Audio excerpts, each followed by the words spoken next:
Hello future stars, welcome to our channel Krishna tutorials. My self Priyansh Dikshit और आज हम लोग पढ़ने वाले हैं हमारे क्लास 9th केमिस्ट्री का हमारा सेकंड चैप्टर जिसका नाम है is matter around us pure. मतलब क्या हमारे आसपास के पदार्थ शुद्ध हैं। हम इस चैप्टर में यही चीज देखने वाले हैं कि हमारे आसपास के कौन कौन से पदार्थ शुद्ध हैं और कौन कौन से पदार्थ अशुद्ध हैं। ये सारी चीजें हम लोग इस चैप्टर के अंदर देखने वाले हैं। तो चलिए स्टार्ट करते हैं हमारे चैप्टर को। अब देखिए, ये हमारे इंस्टाग्राम चैनल और ये टेलीग्राम चैनल और ये व्हाट्सएप चैनल का हमारा क्यूआर कोड है। इसको अगर आप लोग स्कैन करेंगे तो डायरेक्ट हम लोग के चैनल पे पहुंच जाएंगे। अब देखो, इस चैप्टर को हम लोग ने कैसे कवर किया है। इस चैप्टर के अंदर हम लोग ने इंग्लिश मीडियम वाले स्टूडेंट के लिए सब कुछ रखा हुआ है और हिंदी मीडियम वाले स्टूडेंट्स के लिए भी सब कुछ है। सारी चीजें तुम लोग को पूरा इंग्लिश में भी समझाई जाएंगी और हिंदी में भी समझाई जाएंगी। अब देखो, अगर तुम लोग को लगता है कि इस लेक्चर को देखने के बाद तुम्हें नोट्स की जरूरत है तो वो सारे नोट्स तुम लोग को टेलीग्राम चैनल पे हमारे मिल जाएंगे। इस क्यूआर कोड को तुम लोग स्कैन करना और डायरेक्ट तुम लोग टेलीग्राम चैनल पे पहुंच जाओगे। इस लेक्चर के तुरंत बाद तुम लोग को सारे नोट्स टेलीग्राम चैनल पे मिल जाने वाले हैं। अब जो उसकी लिंक है उसकी लिंक हम लोग डिस्क्रिप्शन में भी लगा देंगे और अगर तुम लोग को लगता है कि तुम लोग क्यूआर कोड स्कैन करके पहुंच सकते हो वहां पे, तो क्यूआर कोड स्कैन करके भी तुम लोग जाके वहां पे पीडीएफ ले सकते हो और अपना आराम से पीडीएफ को पढ़ के समझ सकते हो सारी चीजें। ठीक है, तो चलिए स्टार्ट करते हैं हमारे चैप्टर को। अब देखो, सबसे पहले हम लोग लास्ट चैप्टर का रिवीजन कर लेते हैं। लास्ट चैप्टर में हमने क्या पढ़ा था? हमने पढ़ा था मैटर क्या होता है, यानी कि पदार्थ क्या होता है।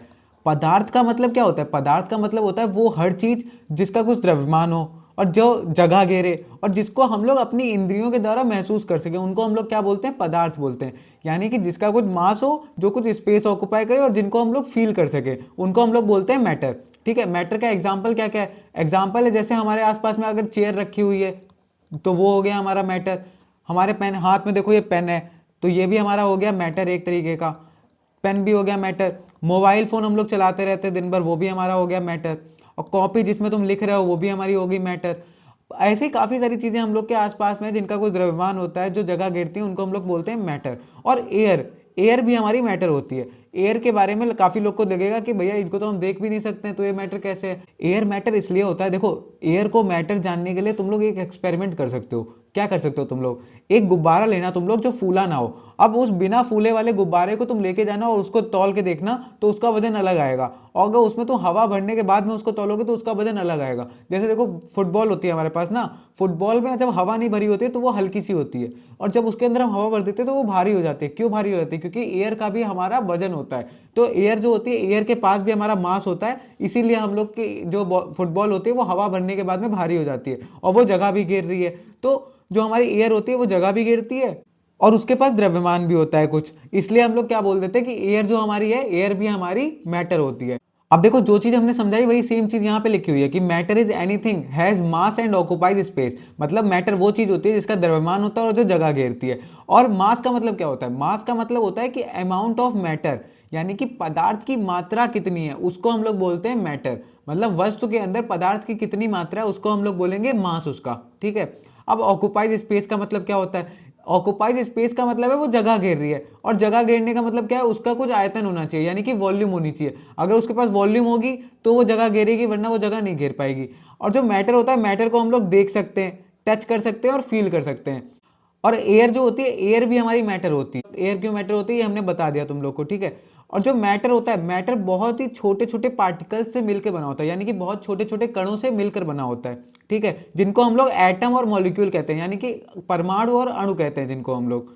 ठीक। These particles are in constant motion, वो हमेशा एक गतिशील अवस्था में रहते हैं। ठीक है। अब the nature of matter depends on arrangement of particle, मतलब पार्टिकल्स की व्यवस्था पर निर्भर करता है कि उसका पदार्थ का रूप कैसा होगा। पदार्थ का जो स्वरूप होगा वो कणों की व्यवस्था पर निर्भर करता है। ठीक है। अब matter can exist as pure substance और मिक्सचर, मतलब जो मैटर होता है वो प्योर सब्सटेंस बन के भी रह सकता है और इम्प्योर सब्सटेंस बन के भी रह सकता है। मैटर दो तरीके से रह सकता है। अब इसके बाद में हम लोग यही देखने जा रहे हैं कि प्योर सब्सटेंस क्या होता है और ये मिक्सचर क्या होता है। ये वाली चीज हम लोग देखते हैं अगली स्लाइड पे। अब देखो, जो मैटर होता है हमारा, मैटर को हम लोग दो तरीके से बांट सकते हैं। एक होता है हमारा मिक्सचर, यानी कि मिश्रण, और एक होता है हमारा प्योर सब्सटेंस, यानी कि शुद्ध पदार्थ। अब देखो, मिक्सचर जो होता है, मिक्सचर को भी हम लोग दो तरीके से बांट सकते हैं। एक होता है हमारा होमोजीनियस मिक्सचर, एक होता है हेट्रोजीनियस मिक्सचर, यानी कि एक होता है समांगी मिक्सचर, समांगी मिश्रण, और एक होता है विषमांगी मिश्रण। और जो हमारा प्योर सब्सटेंस होता है उसको भी हम लोग दो तरीके से बांट सकते हैं। एक होता है हमारा कंपाउंड, कंपाउंड को हम लोग हिंदी में बोलते हैं यौगिक, और एक होता है हमारा एलिमेंट, यानी कि तत्व। ठीक है। अब देखो, ये तत्व क्या होता है कंपाउंड क्या होता है, इसको हम लोग आगे देखने वाले हैं क्या होता है।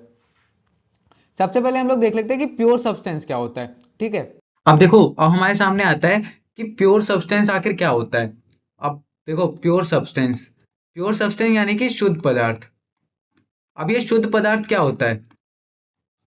जो शुद्ध पदार्थ होते हैं, देखो पहली बात तो हमने तुम लोग को एक चीज बताई कि पदार्थ क्या होता है। पदार्थ कणों से मिलके बनता है। ठीक है, कणों से मिलके पदार्थ हमारा बनता है, तो ये भी हमारा एक पदार्थ है, कणों से मिलके बनेगा। और शुद्ध पदार्थ में एक और चीज होती है, जो ये कण होते हैं, ये सारे के सारे कण एक ही प्रकार के होते हैं। एक ही प्रकार के कणों से मिलके हमारा जो पदार्थ बनता है, उसको हम लोग बोलते हैं शुद्ध पदार्थ। ठीक है, अब अगर तुमसे डेफिनेशन पूछी जाए कि शुद्ध पदार्थ क्या होता है, तो तुम लोग सीधे बोल सकते हो कि एक ही प्रकार के कणों से मिलकर बनने वाले पदार्थ को हम लोग शुद्ध पदार्थ बोलते हैं। कणों को हम लोग इंग्लिश में बोलते हैं पार्टिकल्स। पार्टिकल्स। ठीक है, अब देखो, इनके कुछ कैरेक्टरिस्टिक्स भी होती हैं। कैरेक्टरिस्टिक्स।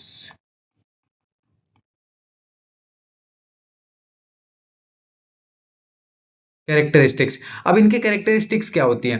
देखो, इनकी कैरेक्टरिस्टिक्स याद रखने के लिए तुम लोग सिंपल सी चीज याद रख सकते हो, CID। अब ये CID क्या है भैया? CID तुम लोग ने टीवी में देखा होगा, उस हिसाब से तुम लोग याद रख सकते हो। CID में D का मतलब होता है डेफिनेट प्रपोर्शन। डेफिनेट प्रपोर्शन यानी कि निश्चित अनुपात। निश्चित अनुपात।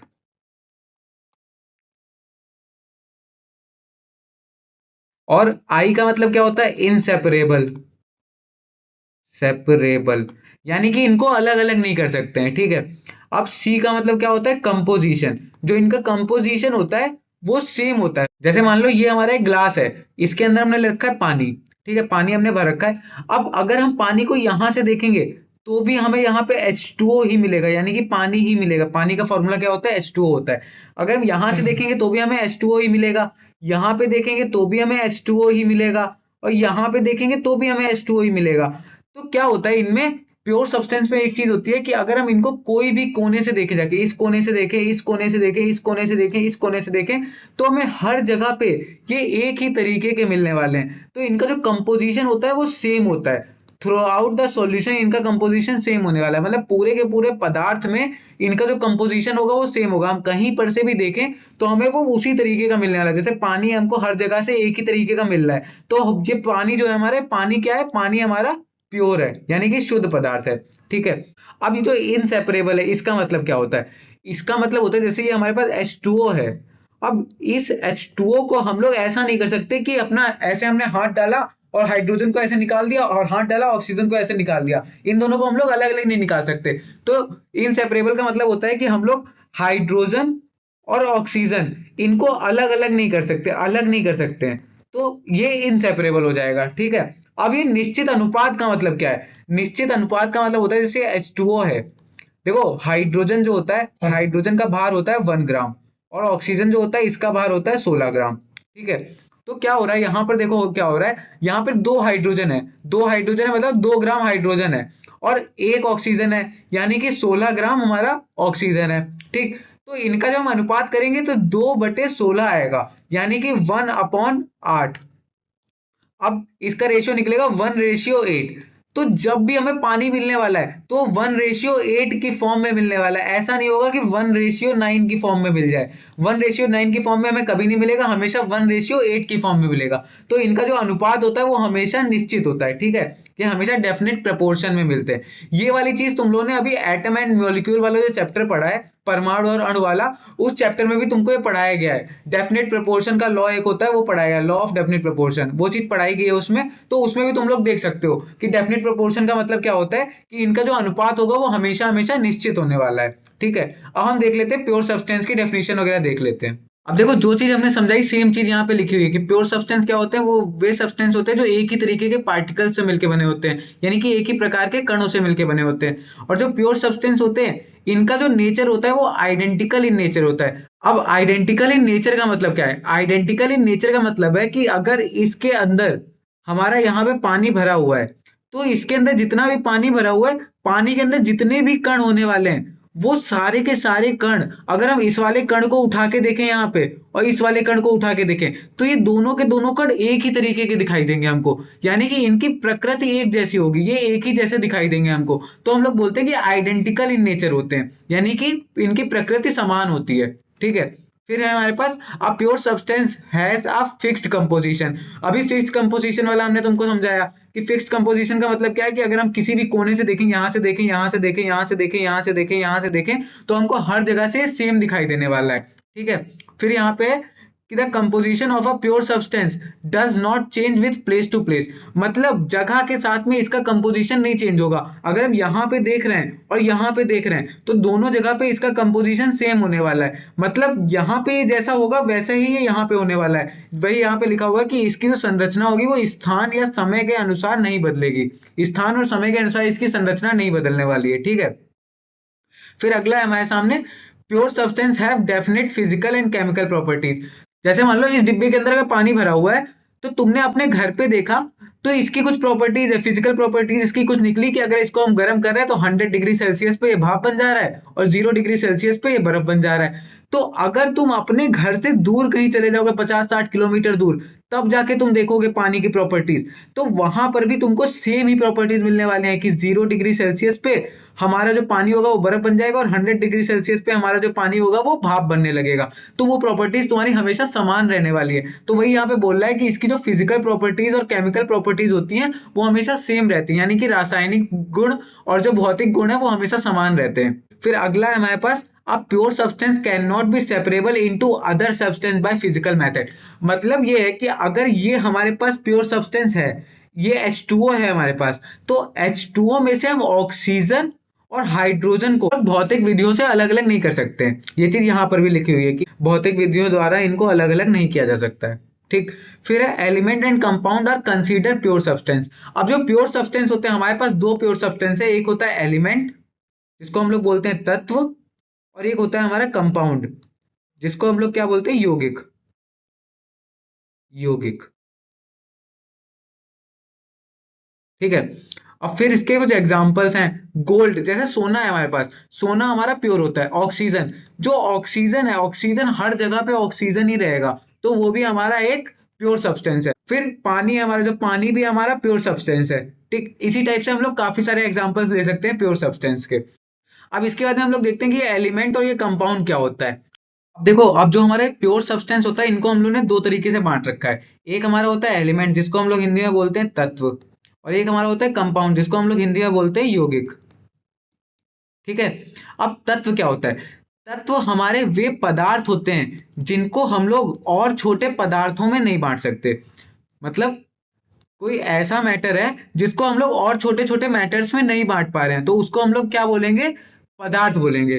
ठीक है, अब ये जो पदार्थ होते हैं ये कणों से मिलके बनते हैं, हमने तुम लोग को बताया कि पदार्थ कणों से मिलके बनते हैं, तो ये जो तत्व है हमारे ये भी छोटे छोटे कणों से मिलके बन रहे हैं। अब उन कणों को हम लोग क्या बोलेंगे? उन कणों को हम लोग यहाँ पे बोलते हैं एटम्स, जिसको हम लोग हिंदी में बोलते हैं परमाणु। ठीक है, तो अगर तुमसे कोई पूछे तत्व क्या होता है, तो तुम बोलोगे तत्व एक ऐसा पदार्थ है जिसको हम लोग और छोटे पदार्थों में नहीं बांट सकते हैं, और जो तत्व होता है हमारा वो छोटे छोटे एटम्स से मिलके बना होता है, यानी कि परमाणुओं से मिलके बना होता है। ठीक, फिर इसके बाद में हमारे सामने आता है यौगिक। अब यौगिक क्या होता है? जो यौगिक होता है हमारा वो दो या दो से अधिक तत्वों से मिलके बनता है, यानी कि इसके अंदर क्या होगा? इसके अंदर दो या दो से अधिक तत्व आएंगे, यानी कि एलिमेंट आएंगे, और वो मिलके कंबाइन होके हमारा कंपाउंड बना देंगे। ठीक है, और ये जो कॉम्बिनेशन होता है ये यहाँ पे केमिकली होता है, यानी कि केमिकल रिएक्शन एक होगी, उसके द्वारा हमारे जो दो तत्व होंगे वो कंबाइन होके हमारा यौगिक बना देंगे। ठीक है, अब जो यौगिक होते हैं, यौगिक में एक और चीज होती है, यौगिक के अंदर हमको दो या दो से अधिक एटम्स दिखाई देंगे। अब भैया ये क्यों होगा? क्योंकि ऐसा होता है, देखो, तत्व जो होता है, तत्व हमारा एटम से मिलके बना होता है, और एक तत्व हमारा एक ही प्रकार के एटम से मिलके बनेगा। तो यहां पर क्या हो रहा है? यहां पर जब दो या दो से अधिक हमारे तत्व आ रहे हैं, तो यहां पर क्या होगा? दो या दो से अधिक एटम्स से मिलके बन रहा होगा ना, तभी यहां पे हमारा क्या होता है? दो या दो से अधिक एटम्स से मिलके हमारा कंपाउंड बनता है। जैसे ये देखो, ये हमारे पास है एलिमेंट, तो एलिमेंट हमारा एक ही तरीके के एटम से मिलके बन रहा है, और ये हमारे पास है कंपाउंड, तो कंपाउंड हमारा दो तरीके के एटम से मिलके बन रहा है, एक पर्पल वाला एटम, एक ग्रीन वाला एटम। ये दो तरीके के एटम से मिलके बन रहा है और ये एक ही तरीके के एटम से मिलके बन रहा है। लेकिन क्या होता है, अगर तुम देखोगे तुम्हारे दिमाग में आएगा कि भैया अगर ये दो तरीके के एटम से मिलके बन रहा है, पर कंपाउंड हमारा दो तरीके के एटम से मिलके बन रहा है, तो ये शुद्ध क्यों हुआ? ऐसा होता है कि ये वाला एटम और ये वाला एटम, ये दोनों एटम आके कंबाइन हो रहे हैं, मतलब ये पहला एटम हमारा हो गया, ये दूसरा एटम हो गया, ये दोनों आके कंबाइन हो रहे हैं और ये कंबाइन हो के यहाँ पे एक कंपाउंड बना रहे हैं। तो ये दो एटम आएंगे और ये ऐसे दो एटम जुड़ते रहेंगे, तो हम कहीं पर भी अगर खोल के देख रहे हैं तो यहाँ पर हमें ये दो एटम एक साथ दिखाई देंगे, यहाँ पर भी ये दो एटम एक साथ दिखाई देंगे। तभी हमको हर जगह पे इनके कणों की जो स्थिति होती है वो एक ही तरीके की दिखाई देती है। तो हम लोग क्या बोल देते हैं, ये भी हमारे शुद्ध होते हैं। ठीक है, हम लोग एलिमेंट्स के बारे में और देख लेते हैं। हमारे पास क्वेश्चन आता है कि which of the following is pure substance. हमें देखना है कि इन चारों में से कौन सी चीज शुद्ध है। ठीक है, हवा, हवा के अंदर क्या होता है, हवा के अंदर हमें ऑक्सीजन भी दिखाई देती है और नाइट्रोजन भी होती है हवा के अंदर। तो हवा तो शुद्ध नहीं है, इसके अंदर दो से दो कंपाउंड तो हमें ऐसे ही दिखाई देगा, तो इसके अंदर दो या दो से अधिक कंपाउंड्स मिलेंगे हमको, तो ये तो शुद्ध नहीं होने वाला है। ठीक है, तो हवा हमारी शुद्ध नहीं है। अब दूसरा है हमारे पास मिट्टी। अब मिट्टी के अंदर क्या होता है, मिट्टी के अंदर हमको मिट्टी दिखाई देती है। ठीक है, और ईंट के पार्टिकल्स भी दिखाई देते हैं छोटे छोटे से। तो मिट्टी भी हमारा कोई शुद्ध पदार्थ नहीं है। ठीक है, फिर आता है हमारे पास पानी। अब जो पानी है, पानी हमारा शुद्ध पदार्थ है, हमने ये चीज अभी तुम लोग को बताई थी, पानी हमारा शुद्ध पदार्थ होता है। और जो दूध होता है, दूध भी हमारा शुद्ध पदार्थ नहीं होता है। तो आंसर क्या है, हमारा आंसर है पानी। ठीक है, अब हमारे सामने अगला क्वेश्चन आता है, which of the following materials fall in category of pure substance. अब इनमें से कौन कौन से हमारे प्योर सब्सटेंस है, हमें ये बताना है। अब देखो, सबसे पहले हमारे सामने आता है आइस। आइस क्या है, आइस होता है बर्फ। अब बर्फ जो है, बर्फ भी हमारा पानी से मिलके बना है, तो बर्फ हमारा प्योर होगा, तो ये हमारा हो जाता है प्योर सब्सटेंस। ठीक है, फिर हमारा उसके बाद में आता है मिल्क। जो मिल्क है हमारा, ये प्योर नहीं है। क्यों प्योर नहीं है, क्योंकि ये होता है कोलाइडल। ये आगे हम पढ़ाएंगे अभी तुमको, इसी चैप्टर में कोलोइडल होता है ये, इसीलिए ये प्योर नहीं होता। फिर आता है हमारे सामने आयरन। आयरन का क्या होता है, आयरन एक एलिमेंट है जिसको हम लोग बोलते हैं Fe। ठीक है, तो ये एक एलिमेंट है, तत्व है, और तत्व क्या होते हैं, तत्व हमारे प्योर होते हैं, तो ये भी हमारा प्योर हो जाएगा। हाइड्रोक्लोरिक एसिड, ये होता है HCl। ये हमारा एक कंपाउंड है, यानी कि यौगिक है, कंपाउंड है ये एक तरीके का, तो ये भी हमारा प्योर हो जाएगा। ठीक है, हाइड्रोक्लोरिक एसिड भी हमारा प्योर हो गया। फिर इसके बाद में आता है कैल्शियम ऑक्साइड, CaO। ये भी हमारा एक टाइप का कंपाउंड होता है, ये हमारा एक तरीके का कंपाउंड होता है, तो इसलिए ये भी हमारा प्योर हो जाएगा, तो ये भी प्योर हो गया और हाइड्रोक्लोरिक एसिड भी प्योर हो गया। मरकरी हमारी होती है Hg। Hg हमारा एक एलिमेंट है, यानी कि तत्व है, तो ये भी हमारा प्योर हो गया, क्योंकि एलिमेंट सारे प्योर होते हैं। फिर आता है ब्रिक। ब्रिक का मतलब होता है ईंट। जो ईंट होती है उसमें काफी सारी चीजें मिला के हमारी ईंट बनती है, उसमें मिट्टी मिलाई जाती है और बालू मिलाई जाती है, बहुत सारी चीजें मिलाई जाती है, तब ईंट बनती है जाके, इसलिए वो भी हमारी प्योर नहीं होती है। फिर आता है हमारे सामने वुड। वुड जो होता है ये भी बहुत सारी चीजों से मिलके बना होता है, सेल्यूलोज वगैरह से मिलके बना होता है, इसलिए ये भी हमारा प्योर नहीं होता है। ठीक है, फिर आता है एयर। एयर के अंदर हमारी ऑक्सीजन भी होती है, नाइट्रोजन भी होती है, और भी बहुत सारी गैसेस होती हैं, इसलिए एयर भी हमारी प्योर नहीं होती। तो प्योर क्या क्या है यहाँ पे, हमारी आइस प्योर है, आयरन प्योर है, हाइड्रोक्लोरिक एसिड प्योर है, कैल्शियम ऑक्साइड प्योर है, और मरकरी प्योर है। मरकरी को हिंदी में हम लोग बोलते हैं पारा। ठीक है, हमारे सामने आता है एलिमेंट्स, यानी कि तत्व। इसकी डेफिनेशन क्या होती है, इसकी डेफिनेशन होती है an element is a pure substance made up of only one type of atoms. मतलब तत्व वह शुद्ध पदार्थ है जो केवल एक ही प्रकार के परमाणुओं से मिलकर बना होता है। हमने तुम लोग को बताया था कि एक ही प्रकार के परमाणुओं से मिलकर हमारा तत्व बनता है। ठीक है, all atoms of an element are identical in nature. मतलब जितने भी एटम्स होंगे हमारे, वो सारे के सारे सेम होंगे। जहां पर भी हम लोग उठा के देखें वो वाला एटम हमारा सेम आएगा। जैसे मान लो ये हमारा एलिमेंट है, अब ये काफी सारे एटम्स से मिलके बना हुआ है, तो इसके अंदर अगर हम ये वाले एटम को देखें जाके, तो ये वाला एटम और ये वाला एटम, ये दोनों सेम होंगे, बिल्कुल एक ही जैसे दिख रहे होंगे। और ये वाला एटम देखेंगे वो भी इनकी तरह ही होगा, ये वाला एटम देखेंगे वो भी इनकी तरह ही होगा। मतलब एक अगर एलिमेंट हमारा बना हुआ है, तो वो जितने एटम्स से मिलके बन रहा है, वो सारे के सारे एटम्स एक ही प्रकार के होंगे, एक ही तरीके के होंगे। तो वही चीज है यहाँ पे कि किसी तत्व के सभी परमाणु समान प्रकृति के होते हैं, समान तरीके के होते हैं। ठीक है, an element can not be broken down into simpler substances by chemical method. मतलब क्या होता है कि कोई एलिमेंट, अगर ये हमारे पास एलिमेंट है, तो इसके वो हम तोड़कर और छोटे छोटे पदार्थों में नहीं बदल सकते हैं।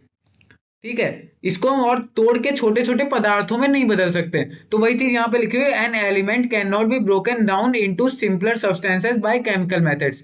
इनको कोई भी रासायनिक विधियों द्वारा छोटे पदार्थों में नहीं तोड़ा जा सकता है। ठीक, फिर इसके बाद में आता है हमारे सामने, elements are the basic building blocks of matter. मतलब तत्व पदार्थ के मूल निर्माण खंड होते हैं। मतलब कोई अगर पदार्थ है हमारे सामने, तो उसको बनने के लिए हमें तत्व की आवश्यकता होती है। तो तत्व हमारा उसका मूल निर्माण खंड होता है, यानी कि बिल्डिंग ब्लॉक्स होते हैं वो। ठीक है, फिर आता है हमारे सामने, each element is represented by a chemical symbol. मतलब कोई भी हमारे पास तत्व होगा, उसको हम लोग रासायनिक प्रतीक से दिखाएंगे। जैसे हाइड्रोजन होता है, हाइड्रोजन को हम लोग एस से दिखाते हैं। ऑक्सीजन होता है, उसको ओ से दिखाते हैं। सोडियम होता है, उसको Na से दिखाते हैं। क्लोरीन होता है, उसको Cl से दिखाते हैं। इसी तरीके से हम लोग सारे के सारे एलिमेंट्स को किसी एक केमिकल सिंबल से दिखाएंगे, यानी कि रासायनिक प्रतीक से दिखाएंगे। ठीक है, elements have fixed physical and chemical properties.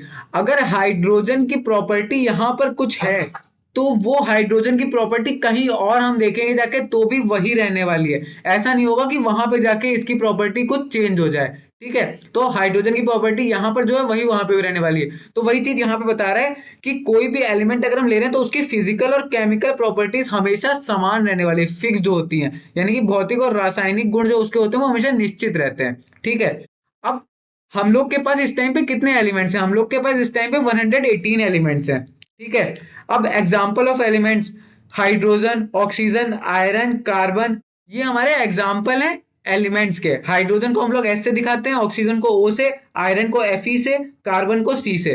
तो ये हमारे एग्जाम्पल हो गए एलिमेंट्स के। अब तुम्हें समझ में आ गया कि एलिमेंट्स क्या होते हैं। एलिमेंट्स वे पदार्थ होते हैं जो केवल एक ही प्रकार के एटम्स से मिलकर बने होते हैं, यानी कि एक ही प्रकार के परमाणुओं से मिलकर बने होते हैं। ठीक है, अब देखो, अभी हमने पढ़ा एलिमेंट्स क्या होता है। ठीक है, अब एलिमेंट्स जो होते हैं ये हमारे तीन तरीके के होते हैं। अब ये भैया कौन कौन से तीन तरीके के होते हैं? एक होता है हमारा मेटल, एक होता है नॉन मेटल, और एक होता है हमारे पास मेटेलॉइड। अब जो मेटल होते हैं इनको हिंदी में हम लोग बोलते हैं धातु। ये होती है हमारी अधातु, और ये होती है हमारी उपधातु। अब देखो, जो धातु है हमारा, धातु के एग्जाम्पल क्या होते हैं? जैसे लोहा हो गया, ये हमारा धातु होता है। ऐसे ही बहुत सारे एग्जाम्पल्स होते हैं, हम लोग आगे देखने वाले धातु अधातु ये सब क्या होता है। अब देखो, अब ये हमारी है आवर्त सारणी, जिसके अंदर हमारे 118 के 118 तत्व रखे हुए हैं, यानी कि सारे के सारे एलिमेंट्स रखे हुए हैं। अब इसमें क्या है, इसमें ये हमारे ब्लू वाले जो हैं ये हमारे मेटल हैं, और ये ग्रीन वाले हमारे मेटलॉइड हैं, और बाकी बाकी बचे हुए हमारे नॉन मेटल्स हैं। देखो, ये ब्लू वाले ये दिए गए, ये सारे के सारे हमारे हैं मेटल्स, ये हमारे मेटल हैं। और जो ग्रीन वाले हैं ये हमारे मेटलॉइड हैं, और ये वाले हमारे क्या है, ये नॉन मेटल्स हैं। ठीक है, इसमें तुम्हें समझ में आ जाएगा आराम से कि कौन कितने मेटल्स हैं, कितने मेटलॉइड हैं, और कितने नॉन मेटल्स हैं। अब मेटल, मेटलॉइड और नॉन मेटल, ये तो तुम्हें पता चल गया ये क्या कितने कितने हैं हमारे पीरियोडिक टेबल में। लेकिन हम कैसे पहचानेंगे कोई तत्व को कि वो मेटल है या मेटलॉइड है या नॉन मेटल है, वो हम लोग अब आगे देखने वाले हैं। देखो, अब यहाँ पे दिया गया हमारा मेटल क्या होता है, नॉन मेटल क्या होता है, और मेटलाइट क्या होता है, इनको हम लोग कैसे पहचानेंगे। यहाँ पे इंग्लिश में दिया गया है, लेकिन आगे हम लोग का ये हिंदी में भी दिया गया है। अभी यहाँ पे इंग्लिश में हम लोग देख लेते हैं। Metals are generally hard and shiny substances. मतलब जो मेटल होते हैं, यानी कि धातु जो होती है वो हमारी कठोर होती है और वो शाइन करती है, यानी कि चमकती है वो। ठीक है, फिर क्या है, metal are good conductor of heat and electricity. मतलब जो मेटल होगा हमारा वो कंडक्टर होगा हीट एंड इलेक्ट्रिसिटी का। मतलब अगर मेटल में से अगर हम लोग इधर से हीट डालेंगे तो यहां तक गर्म हो जाएगा, और अगर इधर से करंट डालेंगे तो यहां तक वो करंट पहुंच जाएगा। तो वही चीज है यहाँ पे कि good conductor of heat and electricity होता है हमारा मेटल। और metal are malleable, can be beaten into sheets. मतलब मेटल के अंदर क्या होता है, देखो, मेटल अगर हमारा ये मेटल है तो हम हथौड़ा लेके आएंगे, इसको ऊपर से हथौड़े से पीटेंगे तो इसके हम लोग पतली सी चादर बना सकते हैं। तभी हम लोग बोलते हैं मेटल जो होता है वो हमारा मेलिएबल होता है। ठीक है, फिर लिखा गया है metals are ductile. Metal ductile, ductile का मतलब क्या होता है, इनको पीट पीट के इनका पतला सा हम लोग वायर बना सकते हैं, तभी ये हमारे डक्टाइल होते हैं। ठीक, most metals are solid at room temperature. मतलब हमारा जो रूम का टेम्परेचर है, हमारा जो कमरे का तापमान होता है, उस पे हमारे जो मेटल्स होते हैं ज्यादातर वो सॉलिड रहते हैं, यानी कि ठोस अवस्था में रहते हैं। ठीक है, अब एग्जाम्पल क्या क्या है मेटल के हमारे, iron, copper, aluminium and gold. मतलब आयरन में से अगर तुम करंट डालोगे तो आयरन में से करंट आगे चला जाएगा। और कॉपर में से अगर तुम करंट डालोगे तो वो भी आगे चला जाएगा। जैसे हम लोग के घर पे जो वायर लगे होते हैं वो सारे के सारे वायर हमारे कॉपर के ही होते हैं, ठीक है। तो जो कॉपर में अगर हम करंट डालेंगे तो वो करंट आगे जाता है, इसीलिए हम लोग घर घर पे कॉपर के वायर्स यूज करते हैं। मेटल के ही वायर्स हम लोग यूज करते हैं, इस वजह से यूज करते हैं ताकि हम लोग की इलेक्ट्रिसिटी आगे जाए, हमारी इलेक्ट्रिसिटी हमारे घर तक आए और हम लोग को करंट मिल सके, जिससे हम लोग फोन चार्ज कर सके। तुम लोग के लिए तो फोन चार्ज करना ही ज्यादा इंपॉर्टेंट होता है। अब उसके बाद में हम लोग देखते हैं नॉन मेटल्स क्या होता है। Non metals are generally dull in nature. अब देखो, जो नॉन मेटल्स होते हैं वो देखने में थोड़ी डल टाइप के होते हैं, मतलब उनका जो रंग होता है उतना अच्छा शाइनी नहीं होता है, वो उतना चमकते नहीं है, ठीक है। Non metals are poor conductor of heat and electricity. अब नॉन मेटल देखो, नॉन मेटल जैसे ये है, इसके अंदर अगर तुम इधर से इलेक्ट्रिसिटी डालोगे तो इधर से इलेक्ट्रिसिटी नहीं निकलेगी। जैसे ये पेन है प्लास्टिक, तो इसके अंदर इलेक्ट्रिसिटी इधर से जाके इधर से नहीं निकलेगी, तो ये नॉन मेटल है हमारा, ठीक। फिर लिखा है non metals are not malleable and not ductile. मतलब नॉन मेटल्स को पीट पीट के उनकी पतली सी चादर नहीं बनाई जा सकती और ना ही उनको पीट पीट के उनकी पतले से तार बनाए जा सकते हैं, ठीक है।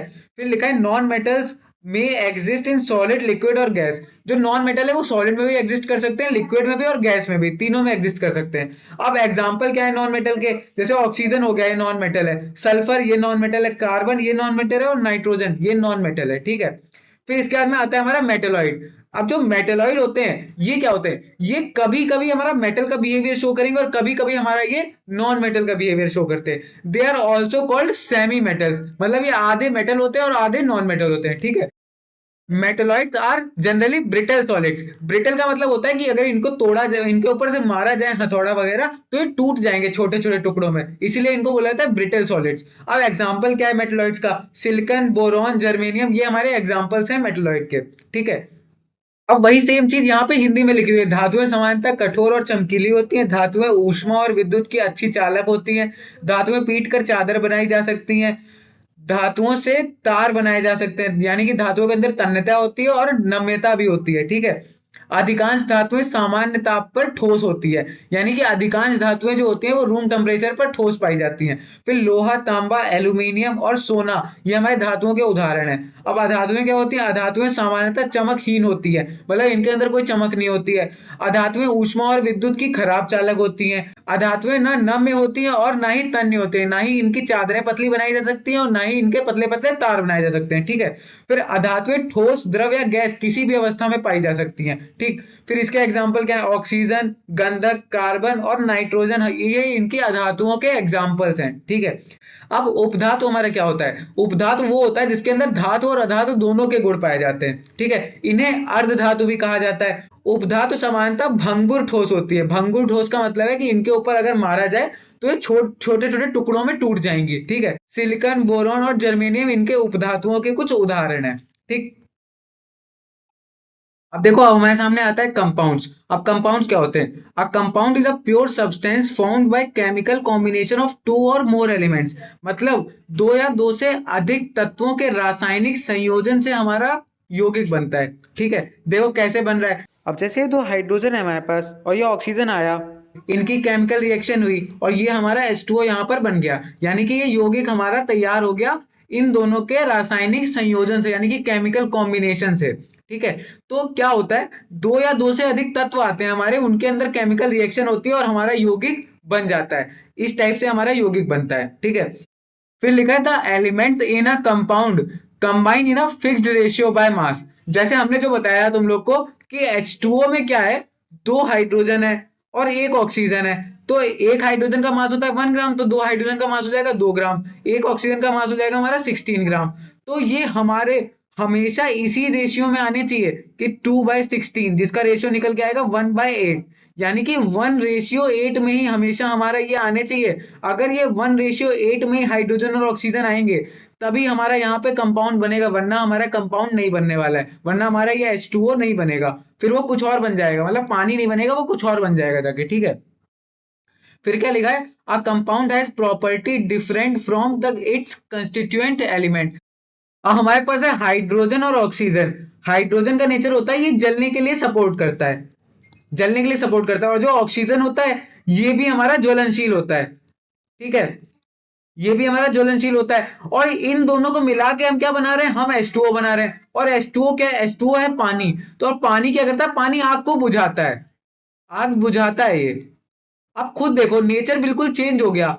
यहाँ पे ये दोनों हाइड्रोजन और जो ऑक्सीजन था ये जलने के लिए सपोर्ट कर रहे थे, और जो इनसे कंपाउंड बना है हमारा H2O, ये हमारा आग बुझाने के काम में आ रहा है। मतलब क्या है, मतलब जब भी कोई यौगिक बनेगा तो उसके गुण उसके घटक तत्वों के गुणों से पूरी तरह अलग होंगे। यहाँ पे हाइड्रोजन और ऑक्सीजन के गुण क्या थे, जलने वाले गुण थे, और H2O का गुण क्या है, वो आग बुझाने के काम में आ रहा है। ठीक है, फिर क्या लिखा है, compounds can not be separated into elements by physical method. मतलब अगर ये H2O है हमारा, अगर हमने ग्लास के अंदर पानी ले रखा है तो हम ऐसे हाथ डाल के हाइड्रोजन और ऑक्सीजन को अलग अलग नहीं कर सकते हैं, तो इनको हम लोग फिजिकल मेथड से अलग नहीं कर सकते हैं। ठीक है, फिर इसके बाद में दिया गया compounds can be decomposed only by chemical method. मतलब इनको केमिकल मेथड से हम लोग अलग कर सकते हैं, अगर हम किसकी कुछ केमिकल रिएक्शन कराएंगे और हाइड्रोजन और ऑक्सीजन को अलग अलग कर सकते हैं, लेकिन इसको हम लोग फिजिकल मेथड से अलग नहीं कर सकते, यानी कि भौतिक विधियों द्वारा हम इसको अलग अलग नहीं कर सकते। ठीक है, फिर क्या हमें दिया गया है, compounds have definite physical and chemical properties. मतलब अगर ये H2O है तो इसकी जो प्रॉपर्टी यहाँ पर है, तो हम कहीं और भी देखेंगे जाके तो H2O की हमें वही वाली प्रॉपर्टी दिखाई देगी, तो इसकी जो प्रॉपर्टी होती है वो हमेशा डेफिनेट होती है, हर जगह सेम होती है। ठीक है, अब कंपाउंड्स का एग्जांपल क्या है, जल यानी कि H2O, ये हमारा कंपाउंड का एग्जांपल है। कार्बन डाइऑक्साइड यानी कि CO2, ये हमारा कंपाउंड का एग्जांपल है। सोडियम क्लोराइड यानी कि NaCl, जो हम लोग नमक खाते हैं वो होता है NaCl, ये हमारा कंपाउंड का एग्जांपल है। ऐसे हमारे काफी सारे कंपाउंड के एग्जांपल्स हैं। अभी हम लोगों ने एक देखा था CaO, ये भी हमारा कंपाउंड का एग्जांपल है, कैल्शियम ऑक्साइड। ठीक है, अब हमारे सामने आता है मिक्सचर। अब मिक्सचर क्या होता है, mixture is formed by the physical mixing of two or more substance. मतलब हमारे पास एक ये सब्सटेंस है, एक ये सब्सटेंस है, हमने लिया, इन दोनों को उठा के इस बाल्टी के अंदर डाला और ऐसे करके मिला दिया, बस ये बन गया। मिश्रण का सिंपल सा मतलब होता है कि दो पदार्थों को लो और मिला दो आपस में, उनके भौतिक मिश्रण से ही वो हमारा मिश्रण बन जाएगा। ठीक है, जैसे ये वाला पदार्थ है, इसको लिया, इसको हमने उठा के इसके अंदर डाला, और ये वाला पदार्थ लिया, इसको उठा के इसके अंदर डाला, और हमारा यहाँ पे इनको मिक्स करने पर ही पदार्थ बन गया। जैसे मान लो ये हमारे पास है चीनी और ये हमारे पास है नमक, हमने इन दोनों को मिलाया और यहाँ पे हमने मिला के रख दिया। अब इसके बाद में क्या बोल रहा है, the substances in a mixture are called its component. मतलब हम क्या बोलेंगे कि चीनी इसका एक कंपोनेंट है, यानी कि घटक है, कंपोनेंट, और जो नमक है ये भी इसका एक कंपोनेंट है, यानी कि घटक है। ठीक है, जो मिश्रण के अंदर सब्सटेंसेस होते हैं, यानी कि जो पदार्थ हैं जिनको हम लोग मिक्स कर रहे हैं, उनको हम लोग क्या बोलते हैं, घटक बोलते हैं। ठीक है, the components of a mixture are present in any proportion. मतलब कुछ भी हो सकता है, हम चीनी कितनी भी डाल दें, नमक कितना भी डाल दें, वो आपस में जाके चीनी और नमक का ही मिश्रण बनने वाला है। कितनी भी चीनी हम डाल सकते हैं, कितना भी नमक हम डाल सकते हैं। ठीक है, यहाँ पे कंपाउंड की तरह नहीं है कि कोई फिक्स रेशियो रहेगा, यहाँ पे कोई भी रेशियो नहीं है। हम कितने भी किलो चीनी डालें, कितने भी किलो नमक डालें, हम लोग डाल के उनका मिश्रण बना सकते हैं आराम से। फिर क्या लिखा है, each component of a mixture retains its own property. मतलब चीनी और नमक को हमने मिला दिया है, लेकिन मिलने के बाद में इस जो मिश्रण हमारा बना है, इसको अगर उठा के हम टेस्ट करेंगे तो हमें इसके अंदर नमक का भी स्वाद आएगा और चीनी का भी स्वाद आएगा। तो चीनी और नमक ने इसके अंदर जाके मिश्रण बनने के बाद में अपना जो इनका गुण था, यानी कि अपनी जो इनकी प्रॉपर्टी थी, वो इन्होंने नहीं खोई। तो ये चीज यहाँ पे ये हो गई। A mixture does not have a fixed composition. मतलब इसकी संरचना जो होती है वो निश्चित नहीं होती है। ऐसा हो सकता है कि इस कोने में चीनी ज्यादा हो नमक कम हो, और हो सकता है इस कोने में नमक ज्यादा हो चीनी कम हो, तो इनकी जो संरचना होगी वो निश्चित नहीं होती है। ठीक है, the components of a mixture can be separated by physical methods. जो चीनी और नमक के कंपोनेंट्स हैं इनको हम लोग सेपरेट कर सकते हैं फिजिकल मेथड से। ठीक है, no new substance is formed during the formation of mixture. मतलब हमने यहाँ पर मिक्सचर बनाया, नमक और चीनी का मिक्सचर बनाया, ये कोई नया पदार्थ नहीं बना है, ये मिश्रण बना है, लेकिन ये कोई नया पदार्थ नहीं बना है। तो यहाँ पर ये बोल रहा है कि मिश्रण बनने पर कोई नया पदार्थ नहीं बनता है। ठीक है, अब एग्जाम्पल क्या क्या है, एयर। एयर हमारा एग्जाम्पल है मिश्रण का। कैसे, एयर के अंदर क्या क्या होता है, देखो एयर के अंदर नाइट्रोजन गैस होती है, N2 होती है, O2 होती है, और CO2 भी होती है। ये सारी गैसेज होती है ना एयर के अंदर। तो एयर काफी सारे कंपाउंड से मिलके बन रहा है। ठीक है, फिर उसके बाद में सॉइल यानी कि मिट्टी, मिट्टी भी हमारी काफी सारी चीजों से मिलके बनती है। फिर है सॉल्ट सॉल्यूशन, यानी कि इसमें क्या हो रहा है, H2O और NaCl, ये दोनों चीजें हमारी आ रही हैं, यानी कि नमक और पानी, इन दोनों को हम मिला रहे हैं। फिर मिल्क, मिल्क भी हमारा काफी सारी चीजों से मिलके बना होता है। इस टाइप के काफी सारे हम लोग एग्जांपल्स ले सकते हैं। ठीक, हम देखने जा रहे हैं टाइप्स ऑफ मिक्सचर। मिक्सचर कितने प्रकार का होता है। देखो मिक्सचर हमारा दो प्रकार का होता है, एक होता है होमोजीनियस मिक्सचर, एक होता है हेट्रोजीनियस मिक्सचर। इसको हम लोग बोलते हैं समांगी मिश्रण और इसको हम लोग बोलते हैं विषमांगी मिश्रण। अब ये समांगी मिश्रण क्या होता है और विषमांगी मिश्रण क्या होता है। देखो जैसे यहाँ पे ये हमारा पानी है, ठीक है। अब इस पानी के अंदर हमने मान लो डाल दी चीनी। जैसे यहाँ पे देखो पानी के अंदर हमने नमक डाला है। अब हम नमक को डालने के बाद जब इसको घुमाएंगे चम्मच से, तो ये पानी का जो सॉल्यूशन होगा ये हमें ऐसा दिखाई देगा। अब इसके अंदर तुम कहीं पे तुम्हें दिखाई दे रहा है कि नमक कहाँ पे है और पानी कहाँ पे है, कहीं पे तुम्हें नहीं दिखाई दे रहा है। तो इसको हम लोग क्या बोलेंगे, इसको हम लोग बोलेंगे समांगी मिश्रण।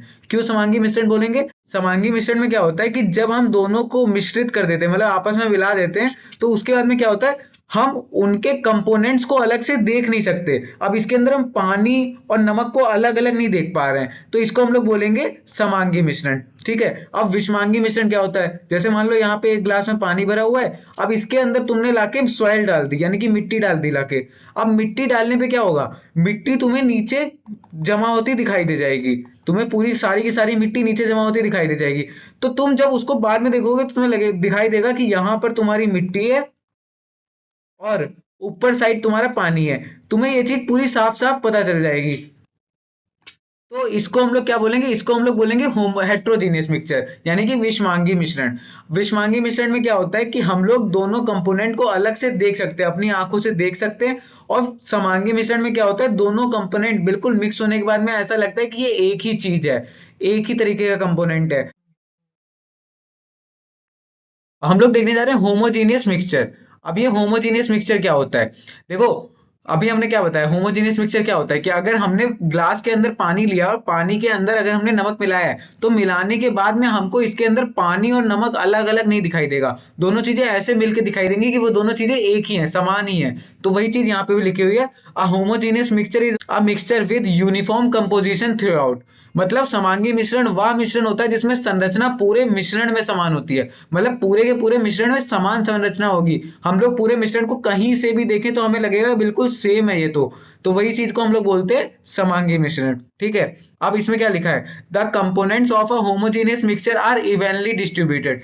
मतलब इसके अंदर क्या होता है कि सारे के सारे कंपोनेंट जो है वो सेम तरीके से फैले होते हैं। जैसे देखो यहाँ पे शुगर है और ये पानी है, इसके अंदर हमने शुगर को मिलाया, तो सारे के सारे कंपोनेंट बिल्कुल सेम तरीके से यहाँ पे फैले हुए हैं। ये मिलने के बाद में पता नहीं चलेगा यहाँ पे कि कहाँ कहाँ पे शुगर है हमारी, कहाँ पे पानी है। यहाँ पे दिखाई दे रहा है लेकिन मिलने के बाद में तुम्हें नहीं दिखाई देगा। तुम लोग कभी इस चीज को ट्राई करके भी देख सकते हो, पानी के अंदर चीनी मिला के देखना ग्लास में, फिर उसके अंदर तुम्हें पता चलेगा कि पानी और चीनी तुम अलग अलग नहीं देख सकते हो, इसके अंदर तुम्हें अलग अलग दिखाई नहीं देगा।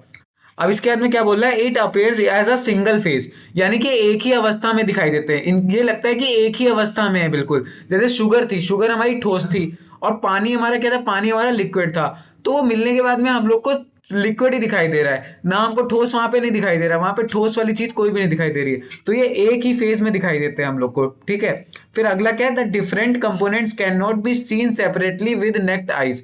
मतलब नंगी आंखों से जब हम लोग देखेंगे तो पानी के अंदर नमक या चीनी मिलाने के बाद में हम लोग उसमें देख नहीं सकते कि कहाँ पे नमक है और कहाँ पे चीनी है। ये अलग अलग नहीं देख सकते हम लोग। ठीक है। फिर इसके बाद में आता है हमारा homogeneous mixture are also called solution. जो होमोजीनियस मिक्सचर होता है इनको हम लोग विलेन भी बोलते हैं। ठीक। अब विलेन क्या होता है, विलेन हम लोग अभी आगे देखेंगे कि विलेन क्या होता है। और जो विलेन होता है वो सॉल्यूट और सॉल्वेंट से मिलकर बनता है, यानी कि विलय और विलायक से मिलकर बनता है। ये हम लोग अभी आगे देखने वाले हैं। ठीक है। The properties are same at every part of the mixture, यानी कि मिक्सचर के हर एक पार्ट पे हम लोग को प्रॉपर्टीज सेम मिलने वाली है। अगर यहाँ से पियोगे तो भी तुम्हें चीनी का और पानी का स्वाद दोनों का आएगा, यहाँ पे भी सेम स्वाद आएगा, यहाँ पे भी सेम स्वाद आएगा, और यहाँ पर भी सेम स्वाद आएगा। तो इनके जो प्रॉपर्टीज होंगी, यानी कि इनके जो गुण होंगे, वो गुण हर जगह पे सेम होने वाले हैं। ठीक। अब लिखा है homogeneous mixture do not show Tyndall effect. अब ये टिंडल इफेक्ट क्या होता है भैया, ये हम लोग अभी आगे देखने वाले हैं कि टिंडल इफेक्ट क्या होता है। तो इतना याद रखो कि होमोजेनियस मिक्सचर जो होता है वो टिंडल इफेक्ट नहीं दिखाता है। अब एग्जांपल क्या है होमोजेनियस मिक्सचर के, नमक का घोल, चीनी का घोल, हवा, ये सब हमारे समांगी मिश्रण के उदाहरण है। ठीक है। अब इसके बाद में हम लोग विषमांगी मिश्रण देख लेते हैं। अब हमारे सामने आता है हेट्रोजीनियस मिक्सचर। अब हेट्रोजीनियस मिक्सचर क्या होता है, इसको हिंदी में हम लोग बोलते हैं विषमांगी मिश्रण। इसकी डेफिनेशन क्या होती है? A heterogeneous mixture is a mixture with non uniform composition. मतलब क्या है यहाँ पे, जैसे इसकी जो संरचना है, जैसे मान लो ये ग्लास है हमारे अंदर, इसके अंदर पानी भरा हुआ है और हमने इसके अंदर लाके डाल दी सॉइल, यानी कि मिट्टी लाके डाल दी, तो क्या होगा, इसके अंदर मिट्टी सारी नीचे बैठ जाएगी जाके, ठीक है, सारी मिट्टी नीचे बैठ जाएगी जाके। तो क्या होता है यहाँ पे, इसकी संरचना समान नहीं होती है, हर जगह से यूनिफॉर्म नहीं होती है। क्यों यूनिफॉर्म नहीं होती है? क्योंकि यहाँ पे जो हम देख रहे हैं, तो यहाँ पर हमें पानी दिखाई दे रहा है, ठीक है, और यहाँ पे कोई मिट्टी नहीं है, और यहाँ पे हमें मिट्टी दिखाई दे रही है। तो क्या हो रहा है यहाँ पे कि इसके अंदर जो है ऊपर वाली साइड में हमें मिट्टी दिखाई दे रही है, यहाँ पे मिट्टी नहीं दिखाई दे रही है। क्यों नहीं दिखाई दे रही है? क्योंकि इसकी संरचना समान नहीं है, ये है हमारा विषमांगी मिश्रण है, इसलिए यहाँ पे नहीं दिखाई दे रही है। ठीक, फिर क्या लिखा है, the components are not evenly distributed throughout the mixture. वही चीज है जो हमने बताई, कंपोनेंट्स जो इसके होंगे, मतलब जो इसके घटक होंगे वो अलग अलग तरीके से वितरित होंगे। मतलब यहाँ पे मिट्टी नहीं होगी और यहाँ पे मिट्टी होगी, ये वाली चीज यहाँ पे लिखी हुई है। फिर लिखा है it consist of more than one phase, मतलब इसके अंदर एक से ज्यादा अवस्थाएं होती हैं। अब एक से ज्यादा अवस्थाएं कैसे हैं? देखो यहाँ पे तुम्हें दिखाई दे रहा है कि यहाँ पर तुम्हारे पास मिट्टी है, ठीक है, तो मिट्टी कैसी है? सॉलिड में है। यहाँ पे मिट्टी तुम्हें सॉलिड में दिखाई दे रही है, और यहाँ पे ऊपर क्या है? पानी है, वो तुम्हारा कैसा है? वो तुम्हारा लिक्विड में है, वो तुम्हारा लिक्विड स्टेट में। तो नीचे साइड तुम्हें सॉलिड स्टेट में दिखाई दे रहा है, ऊपर साइड तुम्हें लिक्विड स्टेट में दिखाई दे रहा है। मतलब इसके अंदर दो दो अवस्थाएं, दो दो स्टेट्स हैं। तो वही चीज यहाँ पे लिखी हुई है कि एक से अधिक अवस्थाओं में रह सकता है। ठीक, फिर लिखा है different components can be seen separately with necked eyes. मतलब हम लोग अगर अपनी नंगी आंखों से देखें तो हमें पानी के अंदर मिट्टी दिखाई दे जाएगी। ये जो मिट्टी है नीचे साइड बैठी हुई है इसके अंदर, वो हमें दिखाई दे जाएगी अपनी नंगी आंखों से। जैसे यहाँ पे देखो, इस ग्लास के अंदर हमने मिट्टी डाली है, तो मिट्टी सारी नीचे जाके बैठ गई है, ये हमको दिखाई दे रही है अलग से ही कि यहाँ पे मिट्टी बैठी हुई है और पानी ऊपर साइड है। वही चीज यहाँ पे लिखी हुई है। फिर लिखा है the properties of a heterogeneous mixture are not the same everywhere. मतलब है कि इसकी जो प्रॉपर्टीज हैं वो सेम नहीं होती हैं हर जगह पे। मतलब ऐसा हो सकता है कि यहाँ पे तुम देख रहे हो और इसकी प्रॉपर्टी कुछ और है, और थोड़ी दूर जाके तुमने देखा तो वहां पे जाके इसकी प्रॉपर्टी कुछ और हो। तो ये चीज भी होती है यहाँ पे, इसकी जो प्रॉपर्टीज होती है वो हर जगह पे सेम नहीं होती है। ठीक, फिर क्या लिखा है, the components can be separated bye simple physical method. इसको हम लोग सिंपल फिजिकल मेथड से सेपरेट कर सकते हैं। कैसे सेपरेट कर सकते हैं? जैसे पानी के अंदर में मिट्टी डाली, अब इसको अगर हम छान लें तो मिट्टी अलग हो जाएगी और पानी अलग हो जाएगा। तो वही चीज है, इसको हम लोग सेपरेट कर सकते हैं भौतिक विधियों द्वारा भी। इसके बाद में suspension and colloids are type of heterogeneous mixture. जो सस्पेंशन और कोलाइड होते हैं ये हमारे हेट्रोजीनियस मिक्सचर के टाइप्स हैं। इसको हिंदी में हम लोग बोलते हैं निलंबन और कोलाइड। ये विषमांगी मिश्रण के प्रकार हैं। ठीक, फिर इसके बाद में एग्जांपल इसके कुछ देख लेते हैं। तेल और पानी का जो सॉल्यूशन होगा उसको भी हम लोग हेट्रोजीनियस मिक्सचर बोलेंगे। कैसे? देखो, पानी है तुम्हारे पास, पानी के अंदर तुमने तेल डाला तो तेल ऊपर सारा तैरने लगता है, तो वहां पर क्या होता है, तेल ऊपर अलग होता है और पानी तुम्हारा अलग होता है, तो वो भी हमारा हेट्रोजीनियस मिक्सचर ही कहलाता है। रेत और पानी का ये तो हमने बताया अभी। गंदा पानी, गंदे पानी में भी यही होता है कि जो गंदगी उसके अंदर होती है वो हमें साफ साफ दिखाई देती है। ठीक, और हम लोग कुछ क्वेश्चंस देख लेते हैं। अब हमारे सामने क्वेश्चन आता है, list the points of difference between homogeneous and heterogeneous mixture. जैसे हमने अभी पढ़ा है समांगी मिश्रण क्या होता है और विषमांगी मिश्रण क्या होता है, वही चीज यहाँ पे सेम पूछी गई है। मतलब उसको तुम लोग अच्छे से पढ़ लेना ताकि पेपर में अगर क्वेश्चन पूछा जाए तो तुम अलग अलग लिख पाओ कि समांगी मिश्रण क्या होता है और विषमांगी मिश्रण क्या होता है। ठीक है, फिर अगला क्वेश्चन क्या दिया गया है, classify each the following of homogeneous and heterogeneous. इसमें बताना है हमको कि जो दिए गए soda water, would, air, soil, vinegar, filtered T, इसमें बताना है कि कौन से होमोजीनियस है और कौन से हेट्रोजीनियस है। देखो, सबसे पहले आता है हमारे सामने सोडा वाटर। सोडा वाटर में क्या होता है, जो हमारा H2O है यानी कि पानी है, उसके अंदर हमारा CO2 डाली जाती है। तो CO2 और H2O का कॉम्बिनेशन होता है यहाँ पे। तो जो सोडा वाटर होता है उसको देखने में, जैसे सोडा वाटर क्या है, जैसे हमारी कोल्ड ड्रिंक है। अब कोल्ड ड्रिंक को देख रहे हो जब तुम, तो तुम्हें कोल्ड ड्रिंक चारों तरफ से एक ही तरीके की दिखाई दे रही है, तो इसको हम लोग क्या बोलेंगे, होमोजीनियस बोलेंगे, यानी कि समांगी बोलेंगे, समांगी मिश्रण है ये। अब वुड है हमारा, लकड़ी जो होती है, ये हमारा हेट्रोजीनियस मिक्सचर होती है। हेट्रोजीनियस क्यों होती है? क्योंकि इसके अंदर पता है क्या होता है, इसके अंदर सेलुलोज और लिग्निन्स ये सब चीजें पाई जाती है, और इन सब चीजों का कंपोजिशन यहाँ पर सेम नहीं होता है। ठीक है, तो ये भी हमारा क्या होता है, ये हमारा होता है हेट्रोजीनियस मिक्सचर। ठीक, फिर एयर आता है हमारे सामने। एयर में क्या होता है, एयर हमारा होमोजीनियस मिक्सचर है, क्योंकि एयर में तुम बता नहीं सकते हो कि कहाँ पे तुम्हारी CO2 है, कहाँ पे N2 है, कहाँ पे O2 है, ये सब चीजें नहीं बता सकते हो, तो ये भी तुम्हारी होमोजीनियस है। फिर आता है हमारे सामने सॉइल। अब सॉइल के अंदर क्या होता है, सॉइल के अंदर हमारी मिट्टी मिलेगी, मिट्टी भी मिलेगी, क्ले भी मिलेगी, सब कुछ मिलेगा एक साथ। तो ये सब चीजें तुम्हें अलग अलग दिखाई भी दे जाती हैं, तो ये हमारी क्या हो जाएगी, ये हमारा हो जाएगा हेट्रोजीनियस, हेट्रोजीनियस मिक्सचर। फिर आता है हमारे सामने विनेगर। विनेगर का मतलब होता है छिरका। जब छिरके को तुम देखते हो, छिरके में भी तुम्हें सारी चीजें ऐसे लगता है कि एक ही जगह पे हैं, तो उसको भी तुम लोग क्या बोलोगे, उसको तुम लोग बोलोगे होमोजीनियस। ठीक। फिर है फिल्टर्ड टी। फिल्टर्ड टी का मतलब है कि छानी हुई चाय। अगर तुम चाय को छान लेते हो, छानने के बाद में जो चाय हमारे पास आती है कप में, उस चाय को तुम देख के बता सकते हो कि ये होमोजीनियस है या फिर हेट्रोजीनियस है। देखो सिंपल सी चीज है, वो होमोजीनियस है। क्यों होमोजीनियस है? क्योंकि वो हर जगह पे उसकी संरचना समान होती है, हर कोने से वो एक ही तरीके की होती है, तभी उसको हम लोग बोलते हैं होमोजीनियस। फिल्टर करने के बाद में चाय हमारी होमोजीनियस होती है, फिल्टर करने से पहले चाय हमारी हेट्रोजीनियस होगी। ठीक है। अब हमारे सामने आता है मिक्सचर और कंपाउंड। इनके बीच में डिफरेंस क्या होता है? देखो तुमने मिक्सचर पढ़ा और कंपाउंड पढ़ा, तुम्हें लग रहा है कि मिक्सचर भी हमारा दो चीजों को मिलाने पे बन रहा है, कंपाउंड भी दो चीजों को मिलाने पे बन रहा है, तो इनके बीच में डिफरेंस क्या है? वो डिफरेंस यहाँ पे हम लोग देखने वाले हैं। देखो मिक्सचर में क्या होता है, formed by physical mixing of two or more substance. मतलब यहाँ पर हम चीनी को लेके आए और पानी को लेके आए, इन दोनों को एक साथ डाला और किसी भी चीज से हम लोग मिला देंगे तो यहाँ पर हमारा ये सॉल्यूशन बन जाएगा, यानी कि मिक्सचर बन जाएगा। ठीक है। और कंपाउंड में क्या होता है, अगर हम हाइड्रोजन को लेके आए और ऑक्सीजन को लेके आए तो इनकी केमिकल रिएक्शन होनी पड़ेगी, यानी कि इसको हम लोग केमिकली कंबाइन करेंगे। ठीक है। केमिकली कंबाइन करने का मतलब होता है कि रासायनिक संयोजन इसका होगा, तभी जाके यहाँ पे H2O बनेगा, वरना ये H2O नहीं बनने वाला है। फिर मिक्सचर में क्या होता है, components are present in any proportion. मतलब इसमें किसी भी अनुपात में हमारे कंपोनेंट्स प्रेजेंट हो सकते हैं, मतलब घटक हमारे किसी भी अनुपात में प्रेजेंट हो सकते हैं। लेकिन इसके अंदर क्या होता है, कंपाउंड के अंदर, कि element combine in a fixed ratio of by mass. मतलब अगर हाइड्रोजन और ऑक्सीजन का हमने बताया तुम लोग को कि 1:8 में कंबाइन होता है, तो ये 1:8 में ही कंबाइन होगा, ऐसा नहीं होगा कि 1:9 में जाके कंबाइन हो जाए। तो यहां पर क्या होता है, यहाँ पे फिक्स्ड रेशियो में हमेशा कंबाइन होता है। ठीक।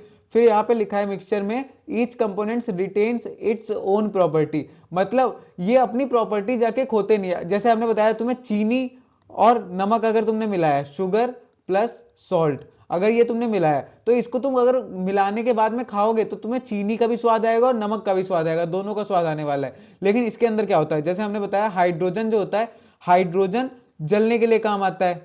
ठीक है। और जो ऑक्सीजन होता है ये भी जलने का काम करता है। लेकिन जो H2O क्या काम करता है, H2O हमारा आग बुझाने का काम करता है। ये मतलब हाइड्रोजन और ऑक्सीजन वो दोनों जलने का काम कर रहे थे और H2O जो है वो आग बुझाने का काम कर रहा है। तो यहां पर जो प्रॉपर्टी है बिल्कुल जाके अलग हो गई है।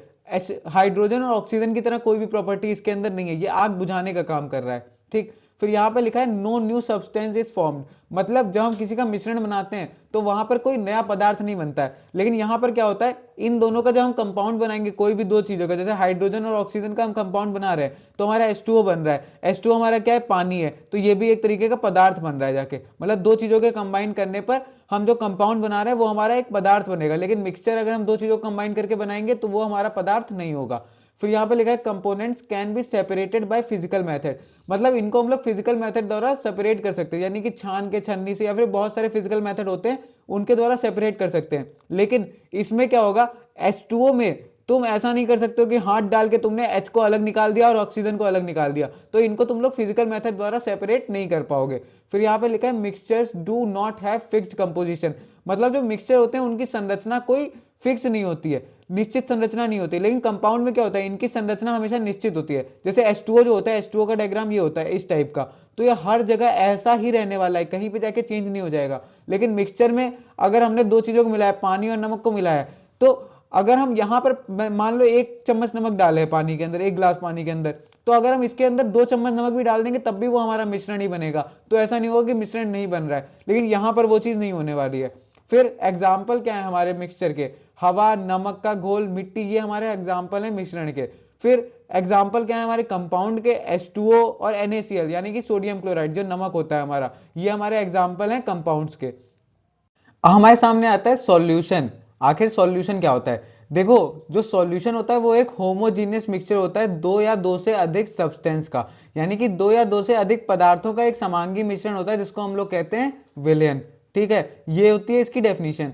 अब जो सॉल्यूशन होता है, सॉल्यूशन में इसका जो कंपोजिशन होता है वो यूनिफॉर्म होता है पूरे सॉल्यूशन में। मतलब क्या होता है कि अगर इसके अंदर हमने जाके मिलाया है, जैसे यहाँ पे हमारे पास ग्लास है, इसके अंदर पानी भरा हुआ है, इसके अंदर हमने जाके चीनी डाली है यानी कि शुगर डाला है, तो क्या होगा कि शुगर डालने के बाद जब मिलाएंगे तो पूरे के पूरे में ये सारा का सारा एक ही तरीके की दिखाई देगा, मतलब इसकी जो संरचना होगी वो चारों तरफ से एक ही तरीके की होगी। तो यही चीज यहाँ पे लिखी हुई है कि in a solution the composition is uniform throughout, मतलब इसके पूरे पूरे में इसकी संरचना एक ही समान होती है। ठीक, फिर लिखा है a solution has two main components, मतलब सॉल्यूशन के दो मुख्य घटक होते हैं। अब वो क्या क्या होते हैं? एक होता है हमारा विलय जिसको हम लोग बोलते हैं सॉल्यूट, एक होता है विलायक जिसको हम लोग बोलते हैं सॉल्वेंट। अब ये विलय क्या है भैया और ये विलायक क्या है? देखो, सॉल्यूट क्या होता है? सॉल्यूट वो चीज होती है जो कम होती है मात्रा में। जैसे अगर हम पानी के अंदर चीनी मिला रहे हैं तो चीनी हमारी कम होगी, तो इसको हम लोग बोल देंगे सॉल्यूट। ठीक है, फिर सॉल्वेंट क्या होता है? सॉल्वेंट होता है वो जो ज्यादा मात्रा में मिलाया जाता है। अब यहां पे ज्यादा क्या मिलाया गया? यहां पे ज्यादा मिलाया गया पानी, तो जो पानी होगा उसको हम लोग बोल देंगे सॉल्वेंट। ठीक है, तो पानी हमारा सॉल्वेंट हो जाएगा। तो यहां पे सॉल्यूट हुआ हमारा शुगर और पानी हुआ हमारा सॉल्वेंट। ठीक, फिर दिया गया solvent is the substance that dissolve the solute, मतलब सॉल्वेंट वो होता है जो सॉल्यूट को घोलता है अपने अंदर, मतलब सॉल्वेंट सॉल्यूट को अपने अंदर घोलेगा, मतलब पानी अपने अंदर चीनी को घोल रहा है तो उसको हम लोग बोलेंगे सॉल्वेंट, पानी हमारा हो जाएगा सॉल्वेंट। अब सॉल्यूट क्या होता है? देखो, सॉल्यूट वो होता है जो घुल जाता है, जैसे पानी के अंदर चीनी जाके घुल जा रही है तो चीनी को हम लोग क्या बोलेंगे? चीनी को हम लोग बोलेंगे सॉल्यूट। और पानी चीनी को घोल ले रहा है तो पानी को हम लोग क्या बोलेंगे? सॉल्वेंट। ठीक है, फिर दिया गया था solute particles are very small in size. अब देखो, अब पानी के अंदर जब चीनी जाके मिल जाती है तो क्या होता है? जो सॉल्यूट के पार्टिकल्स होते हैं यानी कि चीनी के जो पार्टिकल्स होते हैं वो इतने छोटे हो जाते हैं कि वो हमको दिखाई देना बंद कर जाते हैं। ठीक, तो वो दिखाई देना बंद कर जाते हैं, वो बहुत छोटे हो जाते हैं सॉल्यूट मिलने के बाद में। अब एक चीज समझो कि जब पानी के अंदर हम लोग डाल रहे हैं चीनी, तब वो चीनी हमारी सॉल्यूट नहीं है। पानी के अंदर जाने के बाद जब वो मिल जा रही है उसके बाद में वो सॉल्यूट और सॉल्वेंट में बन रहा है, उससे पहले वो सॉल्यूट और सॉल्वेंट नहीं है। अब पानी के अंदर मिल जाने के बाद में जब वो सॉल्यूट बना चीनी हमारी, तो चीनी घुलने के बाद में इतनी छोटी होगी कि उनको दिखाई देना ही बंद कर गई, तो उसको हम लोग बोलेंगे कि वो बहुत ज्यादा ही छोटी हो जाती है जिसको हम लोग अपनी नंगी आंखों से नहीं देख सकते। मतलब यही चीज है कि अगर तुमने पानी के अंदर चीनी मिला दी तो तुम चीनी को अपनी नंगी आंखों से देख नहीं सकते। इसके बाद में एग्जाम्पल दिया गया salt solution and sugar solution are common examples of solution, मतलब नमक का घोल और चीनी का घोल, ये दोनों घोल हमारे कॉमन एग्जांपल हैं सॉल्यूशन के। एक और पॉइंट है, solution appears as a single phase, मतलब जब हम सॉल्यूट और सॉल्वेंट को मिला देंगे, मतलब विलय और विलायक को मिला देंगे तो उसके बाद में वो हमको एक ही स्टेट में दिखाई देने वाले हैं। मतलब यहाँ पे जब वो मिल गया है तो वो हमें एक ही स्टेट में दिखाई दे रहा है, केवल वो पानी की स्टेट में दिखाई दे रहा है, मतलब लिक्विड स्टेट में दिखाई दे रहा है, यानी कि द्रव अवस्था में है केवल, और कोई अवस्था नहीं है यहाँ पे। तो इसको हम लोग बोलेंगे कि ये एक ही अवस्था में दिखाई देता है केवल। ठीक, अब देखो यहां पर वही चीज लिखी है कि जो सॉल्यूशन होता है उसके दो कंपोनेंट होते हैं, मेन कंपोनेंट, दो मुख्य घटक होते हैं उसके। क्या क्या होते हैं? एक होता है सॉल्यूट, एक होता है सॉल्वेंट। अब सॉल्यूट की डेफिनेशन क्या है? Solute is the substance that gets dissolve in a solution. अभी हमने यही चीज बताई थी, सॉल्यूट वो होता है जो पदार्थ के अंदर घुल जाता है, उसको हम लोग बोलेंगे solute. It is present in smaller amount than solvent, मतलब इसमें क्या होता है? इसका जो अमाउंट होगा, मतलब विलायक की मात्रा से ये कम होता है, जो विलय होता है हमारा वो विलायक की मात्रा से कम होता है। फिर लिखा है solute particles are very small, solute के जो पार्टिकल्स होते हैं वो बहुत ही ज्यादा छोटे छोटे होते हैं, और जो सॉल्यूट के पार्टिकल्स होते हैं उनको हम लोग नंगी आंखों से नहीं देख सकते। अब सॉल्यूट का एग्जांपल क्या है? सॉल्ट और शुगर इन वाटर, मतलब सॉल्ट जो है उसको अगर पानी में हम मिला रहे हैं तो सॉल्ट हमारा हो जाएगा सॉल्यूट, और शुगर को अगर हम पानी में मिला रहे हैं तो शुगर हमारा हो जाएगा सॉल्यूट, यानी कि विलय।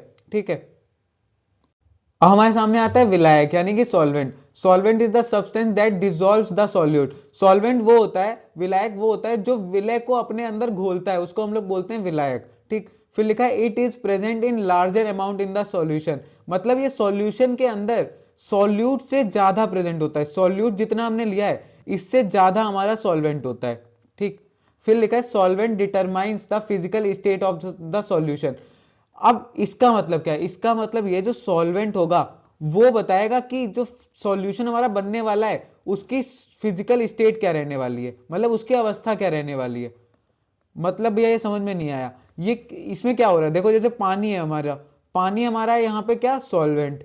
ठीक, अब इसके अंदर हमने डाली चीनी, चीनी हमारी क्या है? चीनी हमारी है सॉल्यूट। ठीक, अब सॉल्यूट को हमने सॉल्वेंट के अंदर डाला तो सॉल्वेंट हमारा ज्यादा होता है मात्रा में, तो सॉल्वेंट डिसाइड करेगा कि जो सॉल्यूशन हमारा बन के आएगा वो किस फॉर्म में रहने वाला है। जिस फॉर्म का सॉल्वेंट होगा हमारा उसी फॉर्म में हमारा मतलब सॉल्यूशन बन के आएगा। अब सॉल्वेंट यहाँ पे क्या है? सॉल्वेंट हमारा यहाँ पे लिक्विड फॉर्म में है, तो जो सॉल्यूशन बन के आएगा वो भी हमारा लिक्विड फॉर्म में बन के आएगा। तो यही चीज यहाँ पे लिखी गई है, जो सॉल्वेंट होता है वो डिसाइड करता है कि फिजिकल स्टेट क्या रहने वाली है सॉल्यूशन की। फिर लिखा है water is the most common solvent and is called the universal solvent. मतलब जो पानी होता है, पानी सबसे सामान्य विलायक होता है, इसको हम लोग सार्वत्रिक विलायक भी कहते हैं। अब इसके एग्जाम्पल क्या है, वाटर इन सॉल्ट सॉल्यूशन, मतलब जो नमक का घोल है हमारा, नमक के घोल में पानी जो होगा, पानी हमारा क्या होगा, पानी हमारा वहां पे सॉल्वेंट होने वाला है। अब देखो, एक हमारे पास एनसीईआरटी का क्वेश्चन आता है, इस क्वेश्चन में क्या बोल रहा है, इस क्वेश्चन में बोल रहा है कि जो हमारी चाय होती है, चाय को बनाने की हमको विधि बतानी है और उसमें हमें बताना है कि सॉल्यूशन क्या है, सॉल्वेंट क्या है, सॉल्यूट क्या है, ये सब चीजें हमें बतानी है। वो सारी चीजें यहाँ पे लिखी हुई है, चाय बनाना सबको आता है कि चाय कैसे बनती है, वही सारी चीजें यहाँ पे लिखी हुई है। उसमें विलायक क्या होगा, विलायक उसमें पानी होगा, और जो चाय पत्ती डाली जाएगी वो हमारी सॉल्यूट होगी, वही चीज होने वाली है। यहाँ पे चीनी भी हमारी यहाँ पे सॉल्यूट होगी क्योंकि वो घुल रही है। तो वो सारी चीजें यहाँ पे लिखी हुई है, एक बार तुम इसको पढ़ लोगे तुम्हें सारी चीजें समझ में आ जाएंगी। अब हमारे सामने आता है प्रॉपर्टीज ऑफ सॉल्यूशन, विलेन के जो गुण होते हैं वो हमारे सामने है यहाँ पे।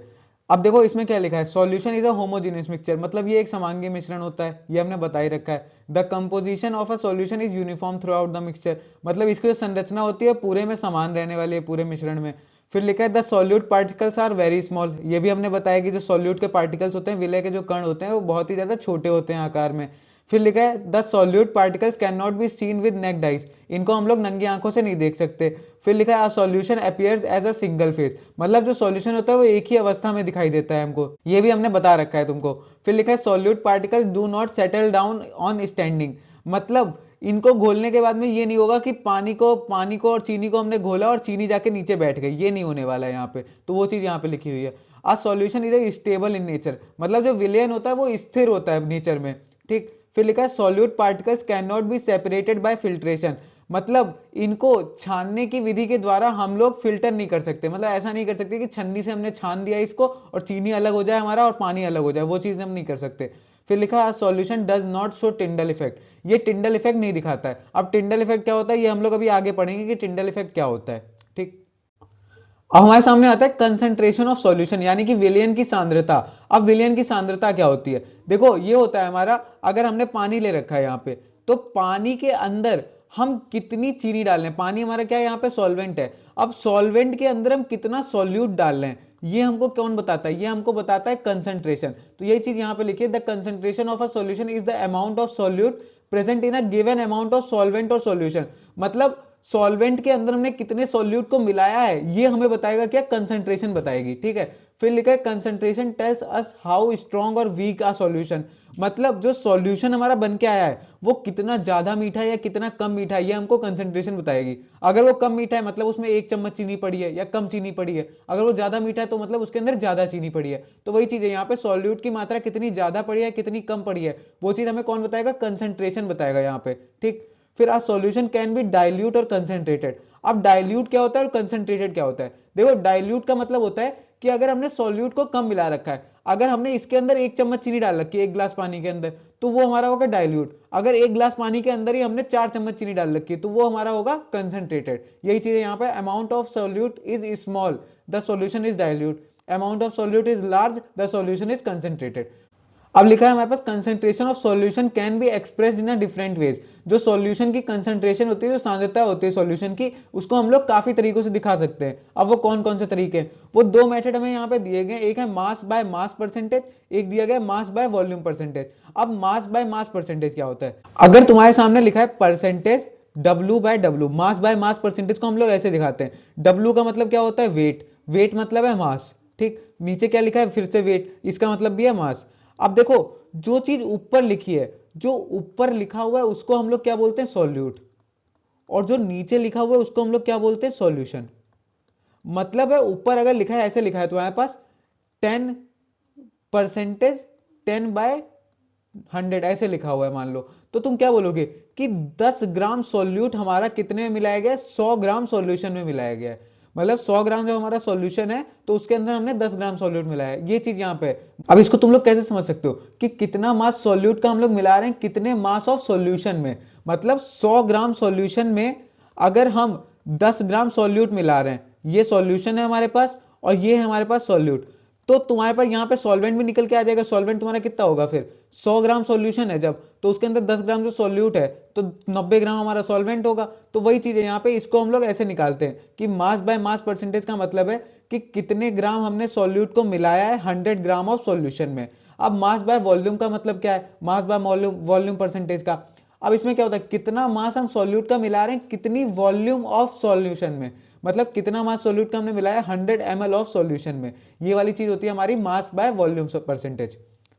अब मास परसेंटेज का फॉर्मूला क्या होता है, mass of solute divide by mass of solution into 100, ये होता है हमारा मास बाय मास परसेंटेज का। अब मास बाय वॉल्यूम परसेंटेज का फॉर्मूला क्या होता है, mass of solute divide by volume of solution into 100, ये होता है हमारा मास बाय वॉल्यूम परसेंटेज का। इसके ऊपर हम लोग कुछ क्वेश्चन भी अभी आगे देखने वाले हैं। अब वही सेम चीज यहाँ पे हिंदी में लिखी हुई है, जिसको हिंदी में पढ़ना है एक बार इसको पूरा सही से पढ़ ले, उसको सब समझ में आ जाएगा। द्रव्यमान प्रतिशत का मतलब क्या होता है, विलय का द्रव्यमान डिवाइड बाय विलयन का द्रव्यमान इनटू 100। और द्रव्यमान आयतन प्रतिशत का मतलब क्या होता है, विलय का द्रव्यमान डिवाइड बाय विलयन का आयतन इनटू 100, ये होता है हमारा द्रव्यमान आयतन प्रतिशत। हमारे पास क्वेश्चन आता है solution contains 40 gram of common salt in 320 gram of water, मतलब पानी है हमारे पास। अब पानी के अंदर 320 ग्राम पानी है, इसके अंदर हमने 40 ग्राम सॉल्ट मिलाया यानी कि नमक मिलाया हुआ है। तो क्या हो रहा है यहाँ पे देखो, तुम्हें खुद समझ में आ रहा है कि 40 ग्राम हमारा सॉल्ट मिला हुआ है, तो जो सॉल्ट होगा ये हमारा क्या होगा, ये सॉल्यूट होगा यानी कि ये विलय होगा। और जो पानी होगा वो हमारा क्या होगा, सॉल्वेंट होगा यानी कि विलायक होगा, क्योंकि वो हमारा ज्यादा मात्रा में है। ठीक, तो क्या हो रहा है यहाँ पे, सॉल्यूट हमें पता चल गया कितना है हमारे पास, सॉल्यूट हमारे पास है 40 ग्राम, और सॉल्वेंट हमारे पास कितना है, सॉल्वेंट है हमारे पास कितना, 320 ग्राम। ठीक, फिर बोल रहा है calculate the concentration in terms of mass by mass percentage. अब मास बाय मास परसेंटेज अभी हमने पढ़ाया, मास बाय मास परसेंटेज क्या होता है, मास बाय मास परसेंट का फॉर्मूला क्या होता है, अभी हमने बताया था कि इसका फॉर्मूला होता है mass of solute, mass of solute divide by mass of solution, mass of solution into 100, ये होता है हमारा formula mass by mass percentage का। अब यहां पे हमें बोला गया mass of solute divide by mass of solution, लेकिन हमें दिया क्या गया, मास ऑफ सॉल्वेंट दिया गया और मास ऑफ सॉल्यूट दिया गया। अब देखो सॉल्यूशन क्या होता है, सॉल्यूशन जो होता है हमारा कब वो बनता है, वो तब बनता है जब सॉल्यूट और सॉल्वेंट हमारा ऐड होता है साथ में। सॉल्यूट और सॉल्वेंट जब हमारा ऐड होता है तो हमारा जाके सॉल्यूशन बनता है। तो सॉल्यूट हमारा कितना है, सॉल्यूट हमारा दिया गया 40 ग्राम और सॉल्वेंट हमारा कितना दिया गया 320 ग्राम। तो हमारा सॉल्यूशन जो होगा वो कितना हो जाएगा, सॉल्यूशन हमारा हो जाएगा 40 प्लस 320, 360 ग्राम। ठीक, तो सॉल्यूशन हमारा हो गया 360 ग्राम। अब मास बाय मास परसेंटेज जब हम निकालेंगे तो मास ऑफ सॉल्यूट हमारा कितना है 40 ग्राम, 40 gram divide by 360 gram into 100, ये हमारा होगा। और 40 वन जा 40, 40 नाइन जा 360, तो हमारा क्या आएगा 100/9, ये हमारा आने वाला है। फिर इसके बाद में जब इसको डिवाइड करेंगे तो क्या आएगा, देखो 9 वन जा 9, फिर 10 बचा, फिर 9 वन जा 9, फिर पॉइंट लगाएंगे, फिर कितना बचेगा, फिर 10 बचेगा, फिर 1 जा 9, फिर 1 जा 9, ऐसे ही चलता चला जाएगा, 11.11 आ जाएगा हमारा आंसर। ये हमारा हो गया मास बाय मास परसेंट। ठीक है, मास बाय मास परसेंट, ये हमारा हो जाएगा 11.11, ये हमारा आंसर निकल के आ गया। इसी टाइप से तुम्हें सारे के सारे क्वेश्चन करने जो भी पूछे जाएंगे तुमसे, इसी टाइप से सॉल्व होने वाले हैं। अगर यहाँ पे मास बाय वॉल्यूम परसेंटेज होता तो तुम नीचे वॉल्यूम ऑफ सॉल्यूशन लेते, फिर वॉल्यूम ऑफ सॉल्यूशन कैसे निकालते, वो वाली चीज भी हमें दी गई होती क्वेश्चन में कि वॉल्यूम ऑफ सॉल्यूशन क्या होती है। ठीक, अब देखो अब हमारे पास क्वेश्चन कौन सा आ रहा है, अब क्वेश्चन आ रहा है इसमें मास बाय वॉल्यूम परसेंटेज पूछ रहा है, और इसने क्या बोला है 5 gram of solute is dissolve in 50 ml of solution. मतलब सॉल्यूट हमें कितना दिया गया है, सॉल्यूट हमें दिया गया है यहाँ पे 5 ग्राम, यानी कि विलय हमारा है 5 ग्राम, और सॉल्यूशन हमें कितना दिया गया है, सॉल्यूशन के हमें आयतन बताया गया है, इसका वॉल्यूम बताया गया है 50 ml। ठीक है, अब हमें निकालना है यहाँ पे क्या है, मास बाय वॉल्यूम परसेंटेज हमें निकालनी है। अब इसका फॉर्मूला क्या होता है, mass of solute, mass of solute divide by volume of solution into 100, ये होता है हमारा formula mass by volume percentage का। अब मास ऑफ सॉल्यूट क्या है, मास ऑफ सॉल्यूट हमें दिया गया 5 ग्राम, अब वॉल्यूम ऑफ सॉल्यूशन क्या दिया गया 50 ml इंटू 100। अब क्या होगा 5 वन जा 5, 5 10 जा 50, 10 10 जा, फिर यहाँ पे आएगा हमारा 10%। 10% हमारा आ गया है आंसर, ये हमारा होगा आंसर। यहाँ पे भी देखो हमें आंसर दिया गया है कि 10% हमारा आंसर आने वाला है। ठीक, अब देखो हमारे सामने आता है सेचुरेटेड सॉल्यूशन यानी कि संतृप्त विलयन। अब ये संतृप्त विलयन क्या होता है? देखो मानो एक ग्लास है हमारे पास, इस ग्लास के अंदर हमारा पानी भरा हुआ है। अब इसके अंदर तुमने नमक डाला, ठीक है, नमक तुमने इसके अंदर डाला और नमक डाल के तुमने चलाया। 1 चम्मच तुमने नमक डाला, पहले 1 चम्मच डाला। अब 1 चम्मच डालने के बाद में तुमने देखा कि तुमने मिलाया तो वो घुल गया आराम से। फिर दूसरा चम्मच डाला, तब तुमने मिलाया तब भी वो घुल गया। तीसरा चम्मच डाला, तब तुमने मिलाया तब भी वो घुल गया। चौथा चम्मच डाला, तब तुमने मिलाया तब भी वो घुल गया। लेकिन जब तुमने 5वां चम्मच डाला तो तुम देख रहे हो कि तुमने इसके अंदर डाला है नमक और वो नमक के पार्टिकल इसके अंदर घूम रहे हैं, वो मिल नहीं रहे हैं। फिर तुमने उसको घुमा के मिलाने की कोशिश करी तो तुमने देखा कि नमक के पार्टिकल जाके नीचे डूब गए, नीचे बैठ गए जाके। ऐसा क्यों हो रहा है? यहां पर क्या हुआ, इसकी जितनी लिमिट थी वो थी 4 चम्मच। 4 चम्मच नमक मिलाना इसकी लिमिट थी। तुमने 4 चम्मच नमक मिलाने के बाद भी इसके अंदर नमक डाला, 5वां चम्मच तुमने नमक डाला तो तुमने देखा कि नमक इसके अंदर नीचे जाके बैठ गया, वो पानी के अंदर मिलना बंद कर गया। तो वही होता है हमारा सैचुरेटेड सॉल्यूशन। सैचुरेटेड सॉल्यूशन क्या होता है कि किसी सॉल्वेंट की जितनी लिमिट है उसके अंदर उतना हमने सॉल्यूट को मिला दिया है, उतने सॉल्यूट को हमने मिला दिया तो उसको हम लोग बोलेंगे सैचुरेटेड सॉल्यूशन। मतलब अगर एक ग्लास पानी की लिमिट है कि हमारे अंदर 4 चम्मच तुम लोग पानी डाल सकते हो, 4 स्पून हम लोग नमक डाल सकते हैं एक ग्लास पानी के अंदर, तो तुम क्या बोलोगे? तुमने 4 चम्मच नमक मिलाने के बाद में तुम बोलोगे सैचुरेटेड हो गया है। अब इसके अंदर हम एक और चम्मच नमक डालेंगे तो वो नमक जाके नीचे बैठ जाएगा, वो पानी के अंदर मिलने नहीं वाला है, तो उसको हम लोग क्या बोलेंगे? उसको बोलते हैं हम लोग सैचुरेटेड सॉल्यूशन यानी कि संतृप्त विलयन। अब देखो वही सेम चीज यहां पे लिखी हुई है, saturated solution is a solution which no more solute can dissolve at given temperature. ऐसा होता है कि उस तापमान पर उसमें और विलय नहीं घोला जा सकता, मतलब उस टेम्परेचर पर उसमें और सॉल्यूट हम लोग नहीं डाल सकते। अब अगर हम लोग ने मान लो टेम्परेचर बढ़ा दिया, टेम्परेचर मान लो हमने कुछ ज्यादा बढ़ा दिया, 50 डिग्री सेल्सियस कर दिया, तब क्या होगा?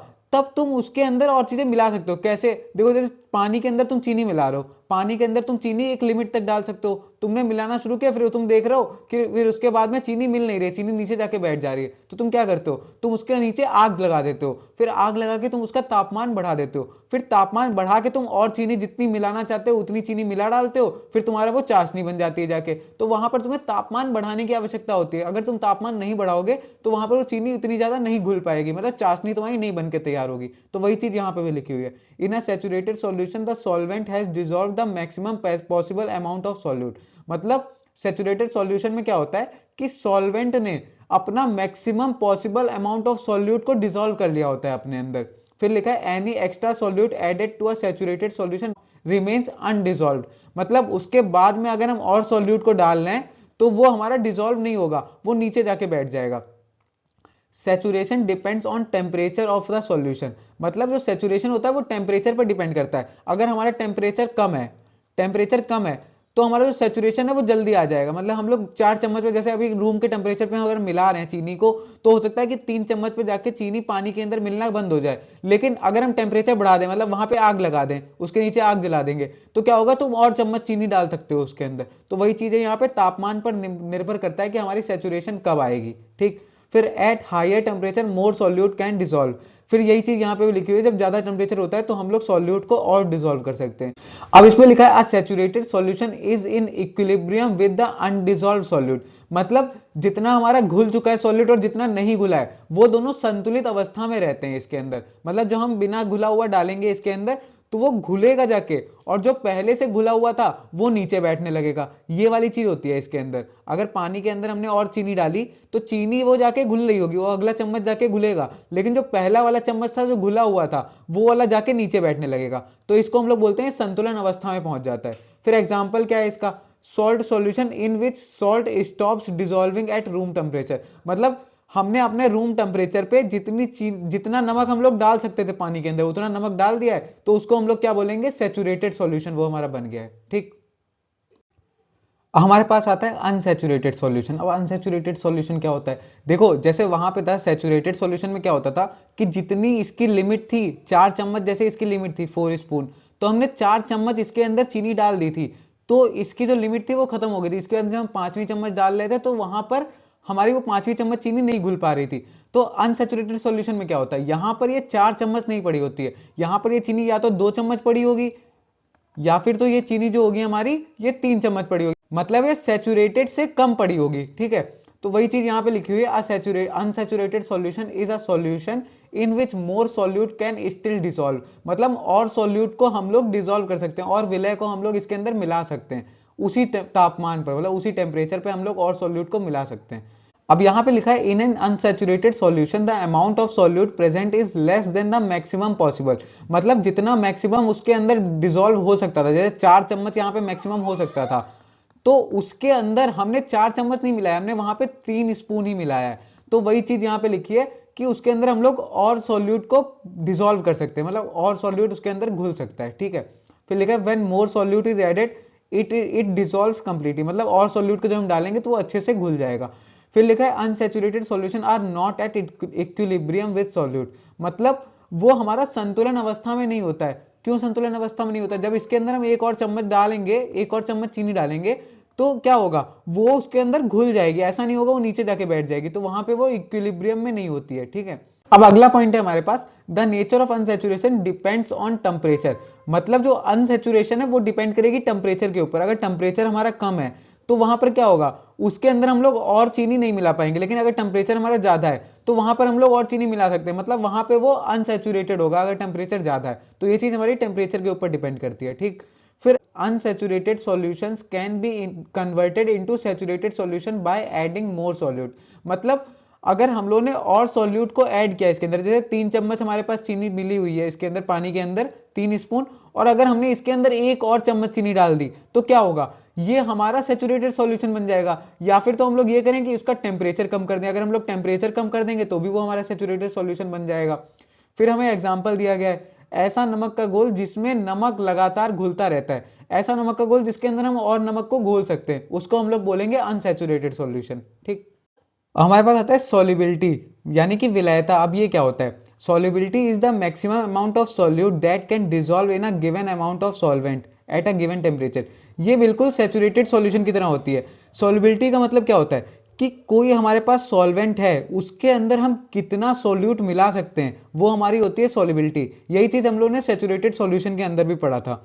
ठीक है, फिर यहाँ पे लिखा है solubility is usually expressed as grams of solute per 100 gram of solvent, मतलब 100 ग्राम सॉल्वेंट में हमने कितना सॉल्यूट मिलाया है, कितना सॉल्यूट हम लोग मिला रहे हैं, कितना सॉल्यूट हम मिला रहे हैं, ये हमें क्या बताएगी, ये हमें सॉल्युबिलिटी बताएगी। ठीक है, सॉल्युबिलिटी जो विलायता होती है वो सामान्यतः यह बताती है 100 ग्राम विलायक में हमने कितने विलय को मिलाया है, ये हमें बताती है सॉल्युबिलिटी। ठीक, फिर लिखा है solubility depends mainly on temperature, मतलब जो विलयता होती है ये तापमान के ऊपर ज्यादा अच्छे से डिपेंड करती है। क्यों, अगर हमने टेम्परेचर बढ़ा रखा है, ठीक है, टेम्परेचर अगर हमने बढ़ा रखा है तो क्या होगा, तो उसके अंदर हम लोग कम चीनी, मतलब ज्यादा चीनी घोल सकेंगे, और अगर हमने टेम्परेचर घटा रखा है तो उसके अंदर हम लोग कम चीनी घोल सकेंगे, वही चीज है यहाँ पे। फिर लिखा है फॉर मोस्ट सॉलिड सॉल्यूट्स, मतलब जो ठोस विलय होते हैं उनके लिए सॉल्युबिलिटी इंक्रीज करती है टेम्परेचर को इंक्रीज करने से, मतलब जब हम लोग टेम्परेचर बढ़ाते हैं तो सॉल्युबिलिटी भी बढ़ती है। किनके लिए, ठोस के लिए। ज्यादातर सॉलिड जो होते हैं ऐसे होते हैं जिनके लिए टेम्परेचर बढ़ाने पे सॉल्युबिलिटी भी बढ़ती है। फिर जो गैसेज होती हैं, गैसेज के लिए क्या होता है, सॉल्युबिलिटी हमारी डिक्रीज करती है अगर हम लोग टेम्परेचर को बढ़ा रहे हैं। क्यों डिक्रीज करती है, क्योंकि वहां पे काइनेटिक एनर्जी आ जाती है उनके अंदर, तो काइनेटिक एनर्जी की वजह से वो लोग सॉल्युबल नहीं हो पाते हैं। ठीक है, फिर लिखा है a solution becomes saturated when solubility limit is reached, मतलब कितना सॉल्यूट हम लोग मिला सकते हैं एक सॉल्वेंट के अंदर, अगर उसको हम लोगों ने मिला डाला अच्छे से, पूरा जितना मिला सकते हैं उतना मिला दिया तो वो हमारा सैचुरेटेड सॉल्यूशन बन जाएगा। यही चीज यहाँ पे लिखी है। अब यहाँ पे क्या लिखा है, सॉल्युबिलिटी हमें हेल्प करती है कि सैचुरेटेड सॉल्यूशन और अनसैचुरेटेड सॉल्यूशन क्या है, इन दोनों के बीच में पहचान करने में हमें हेल्प करती है सॉल्युबिलिटी। ठीक है, अब एग्जांपल क्या है, more sugar dissolve in a hot water than in cold water, मतलब जो कोल्ड वाटर होता है, ठंडा पानी होता है, उसके अंदर हम लोग कम चीनी घोल सकते हैं, लेकिन जो गर्म पानी होगा उसके अंदर हम लोग ज्यादा चीनी घोल सकते हैं, मतलब उसकी सॉल्युबिलिटी ज्यादा होती है, और जो ठंडा पानी होता है उसकी सॉल्युबिलिटी कम होती है। वही चीज यहाँ पे लिखी है, हॉट वाटर के अंदर मोर सॉल्युबिलिटी होती है, कोल्ड वाटर के अंदर लेस सॉल्युबिलिटी होती है। ठीक है, अब हमारे सामने आता है कि सस्पेंशन क्या होता है। Suspension is a heterogeneous mixture, यानी जो निलंबन होता है वो एक विषमांगी मिश्रण होता है। आप इसको हम लोग कैसे समझ सकते हैं? देखो सस्पेंशन में क्या होता है, जैसे ये हमारे पास पानी है, इसके अंदर हमने मिट्टी डाली थी, अभी हमने बताया था मिट्टी अगर हम इसके अंदर डाल रहे हैं तो क्या होगा, इसके अंदर मिट्टी पूरी जाके नीचे सेटल हो जाएगी और पानी अलग रहेगा। तो इसी को हम लोग क्या बोलेंगे, इसको हम लोग बोलते हैं सस्पेंशन। यही हमारा होता है सस्पेंशन, ठीक है, यानी कि निलंबन, इसको हम लोग निलंबन बोलते हैं। ये एक हेट्रोजीनियस मिक्सचर होता है। In a suspension solid particles are disperse in a liquid or gas, यानी कि निलंबन में क्या होता है, ठोस के कण द्रव या गैस में फैले रहते हैं। मतलब इसमें जब हम लोग मिट्टी डालेंगे तो मिट्टी के कण देखो ऐसे ऐसे फैले भी रहते हैं ना, ऐसा थोड़ी होता है कि पानी में सारे कण नीचे बैठ गए और ऊपर कुछ है ही नहीं, ऊपर भी यहाँ पे फैलते हुए तुम्हें दिखाई देते हैं कुछ कण। फिर बोलता है the particle of suspension are large in size, जो सस्पेंशन में पार्टिकल्स होते हैं, मतलब जो पार्टिकल हम डाल रहे हैं, जैसे मिट्टी हम डाल रहे हैं तो मिट्टी के जो कण होते हैं वो बड़े होते हैं, वो उनका साइज जो होता है वो बड़ा होता है, इसलिए ही वो अंदर घुल नहीं पाते हैं। फिर इसके बाद लिखा the particles are visible to naked eyes, मतलब इनको हम लोग नंगी आंखों से देख सकते हैं, मिट्टी डालने के बाद पानी में हम लोग उसको नंगी आंखों से देख सकते हैं, ठीक है। On standing the particles of suspension settle down at the bottom, मतलब ये नीचे जाके सेटल हो जाते हैं। हम लोगों ने देखा है थोड़ी देर बाद ऐसे अगर पानी को रख दो मिलाने के बाद में तो क्या होता है, वो सारे के सारे मिट्टी के कण नीचे जाके सेटल हो जाते हैं। तो वही चीज यहाँ पे लिखी हुई है, सारे नीचे कण जाके बैठ जाते हैं। फिर लिखा suspension is unstable in nature, ये अस्थिर होता है, ठीक। फिर the particle of a suspension can be separated by filtration, इसको हम लोग फिल्ट्रेशन से सेपरेट कर सकते हैं, यानी कि फिल्टर पेपर लगा के इसको अगर हम लोग छानेंगे तो इसको हम लोग पानी को अलग कर सकते हैं और यहाँ पे मिट्टी को अलग कर सकते हैं हम लोग।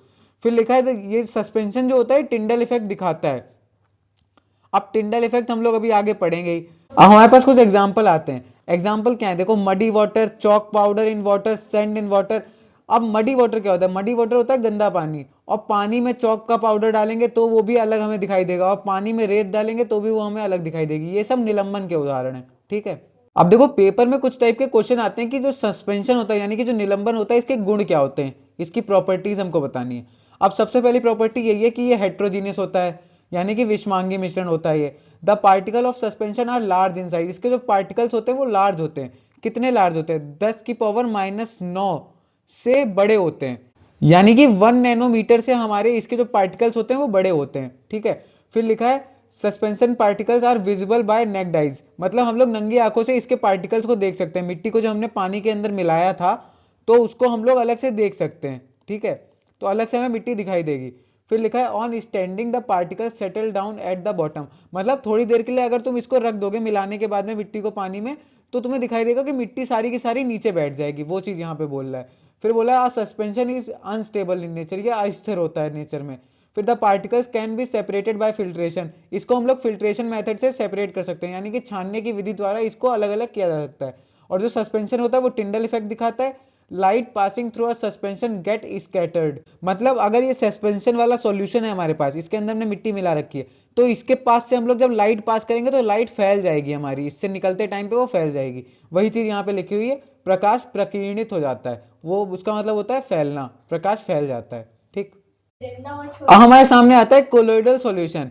अब ये कोलोइडल सॉल्यूशन क्या होता है, a colloid is a mixture in which very small particles of a one substance is dispersed in another substance. अब इसमें क्या होता है, देखो इसमें ऐसा है कि एक पानी हमने एक ग्लास में ले रखा है, अब इसके अंदर तुम 1 चम्मच डाल रहे हो मिल्क, 1 चम्मच जब तुम मिल्क डालोगे तो तुम देखोगे कि इसके अंदर मिलने के बाद में क्या होता है, वो जो मिल्क 1 चम्मच हमने डाला है उसके बाद में वो थोड़ा मिल्की टाइप का हो जाता है पानी हमारा, मतलब वो हल्का हल्का सफेद सफेद सा लगने लगता है, लेकिन वो पूरे तरीके से सफेद नहीं लगता, हल्का हल्का सफेद लगता है। तो उसको हम लोग बोलते हैं कि ये हमारा क्या बन गया, कोलोइडल सॉल्यूशन बन गया है, वो हमारा होता है कोलोइडल सॉल्यूशन। इसमें क्या हो रहा है कि मिल्क के छोटे छोटे जो पार्टिकल्स हैं, स्मॉल पार्टिकल जो मिल्क के हैं वो आके इसके अंदर मिल जा रहे हैं।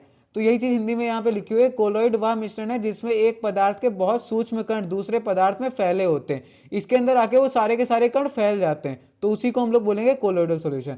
A colloid appears to be homogeneous but it is actually heterogeneous mixture, मतलब क्या है, मतलब जो हमने पानी के अंदर मिल्क को डाला तो हमें लगेगा देखने में कि ये होमोजीनियस मिक्सचर है, लेकिन ये रियलिटी में क्या होता है, ये हेट्रोजीनियस मिक्सचर होता है, ठीक है। अगला पॉइंट हमारे सामने आता है the size of colloidal particles are intermediate between solution and suspension, मतलब जो सॉल्यूशन के पार्टिकल्स होते हैं वो बहुत छोटे छोटे होते हैं और जो सस्पेंशन के पार्टिकल्स होते हैं वो बहुत बड़े बड़े होते हैं, और जो कोलोइडल के पार्टिकल्स होते हैं वो ना ज्यादा छोटे होते हैं और ना ज्यादा बड़े होते हैं, वो इनके बीच के होते हैं, तो यही चीज यहाँ पे लिखी हुई है, कोलाइड के कण जो होते हैं वो विलयन और निलंबन के बीच के होते हैं।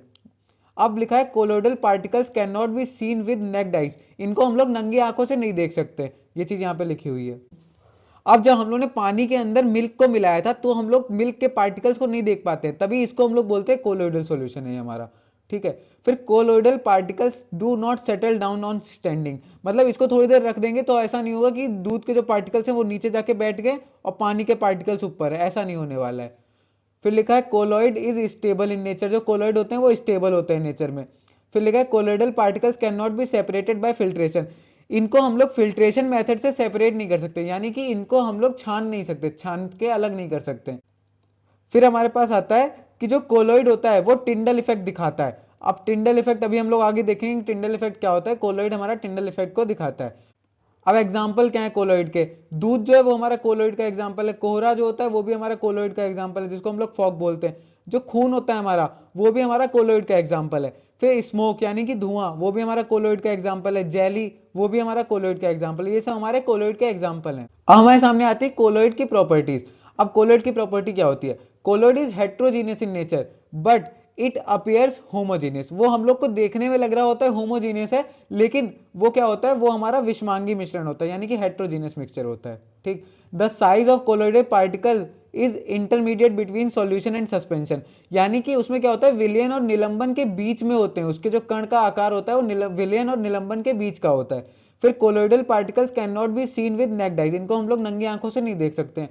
Colloidal particles do not settle down on standing, इनको थोड़ी देर रखेंगे तो कोलोइड के पार्टिकल्स नीचे जाके बैठ नहीं जाएंगे।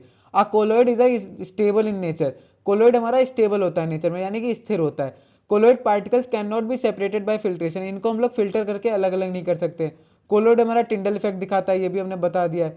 अब क्या है, कोलोइड के जो पार्टिकल्स होते हैं वो लाइट को स्कैटर करते हैं उनके सूटेबल साइज की वजह से, उनका जो साइज होता है वो छोटा होता है, मतलब मीडियम टाइप का होता है, इसी वजह से वो लोग लाइट को स्कैटर कर पाते हैं, यानी कि प्रकीर्णित कर पाते हैं, ठीक है।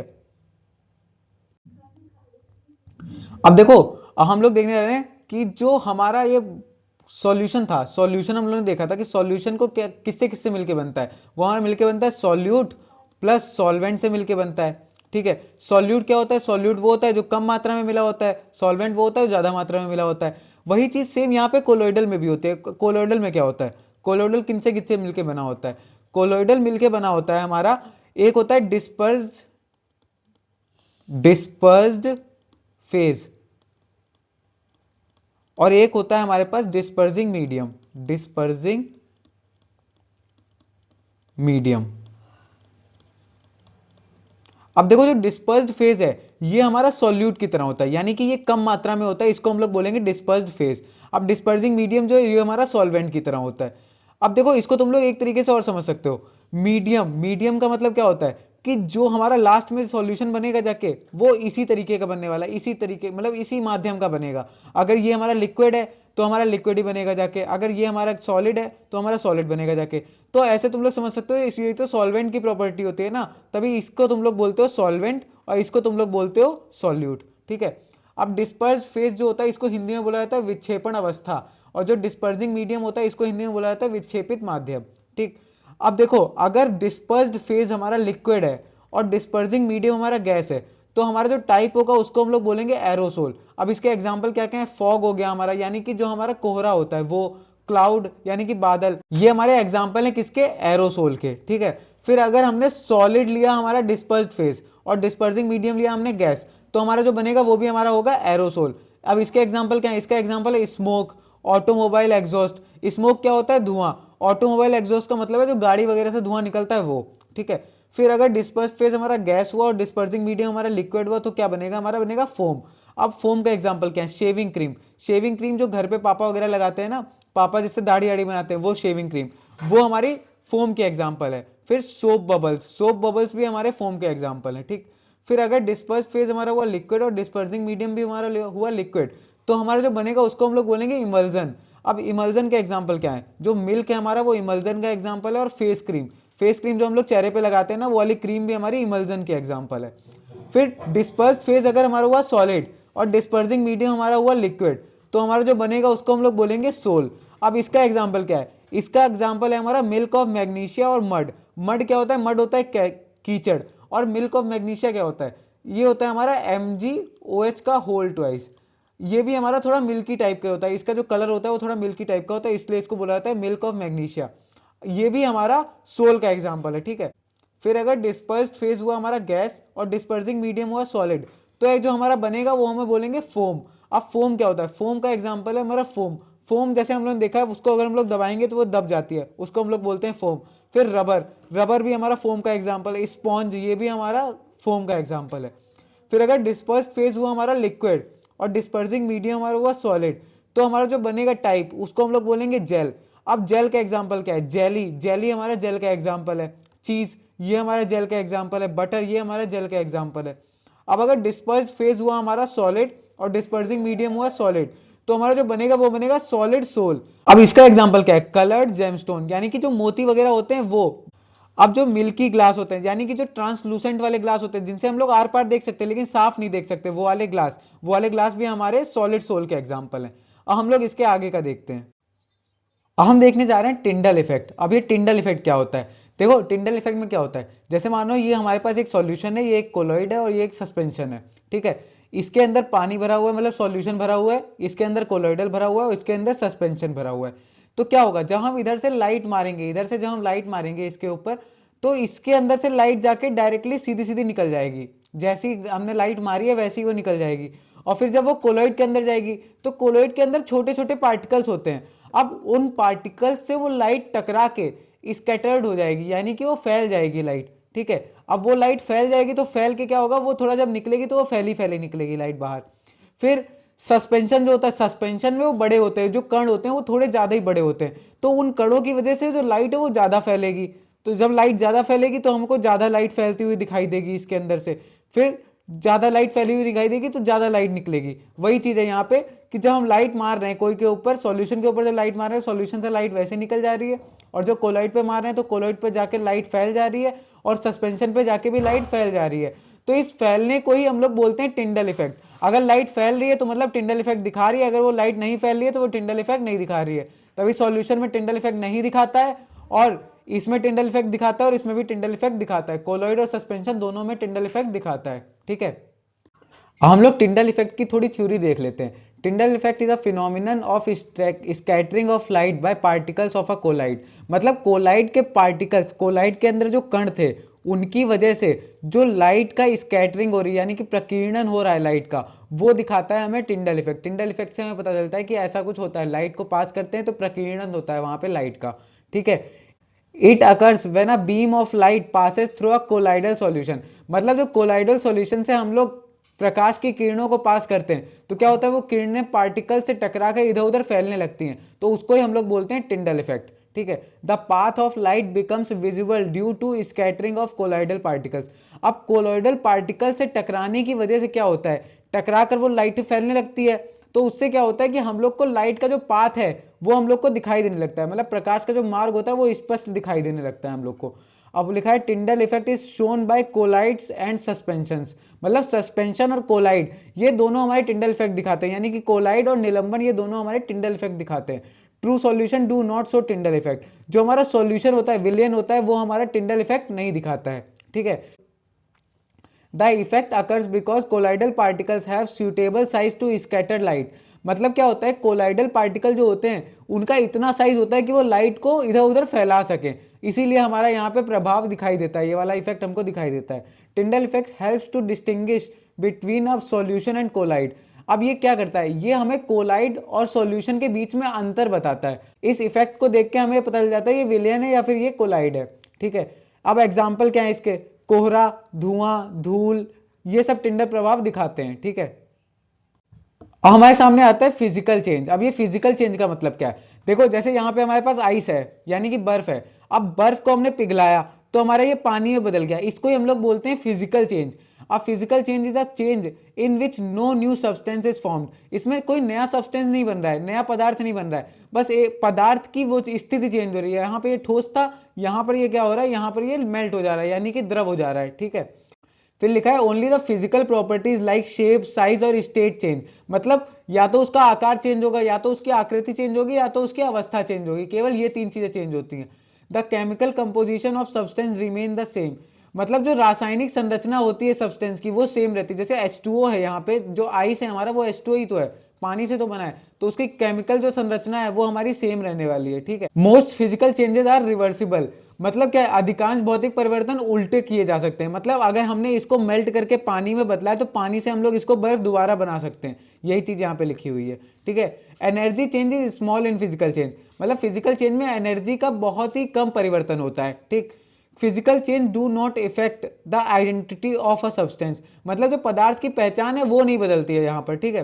फिर एग्जांपल क्या है, melting of ice, boiling of water, dissolving salt in a water, ये सब चीजें हमारे एग्जांपल है किसके, भौतिक परिवर्तन के। अब हमारे सामने आने जा रहा है केमिकल चेंज। अब केमिकल चेंज क्या है, केमिकल चेंज का देखो ऐसे कर सकते हैं हम लोग, जैसे कागज तुमने लिया, कागज को तुमने जलाया तो ये सारा धुआं बन के उड़ गया हवा में, अब इसको तुम लोग दोबारा से कागज नहीं बना सकते हो, तो वही चीज है केमिकल चेंज, वो होती है।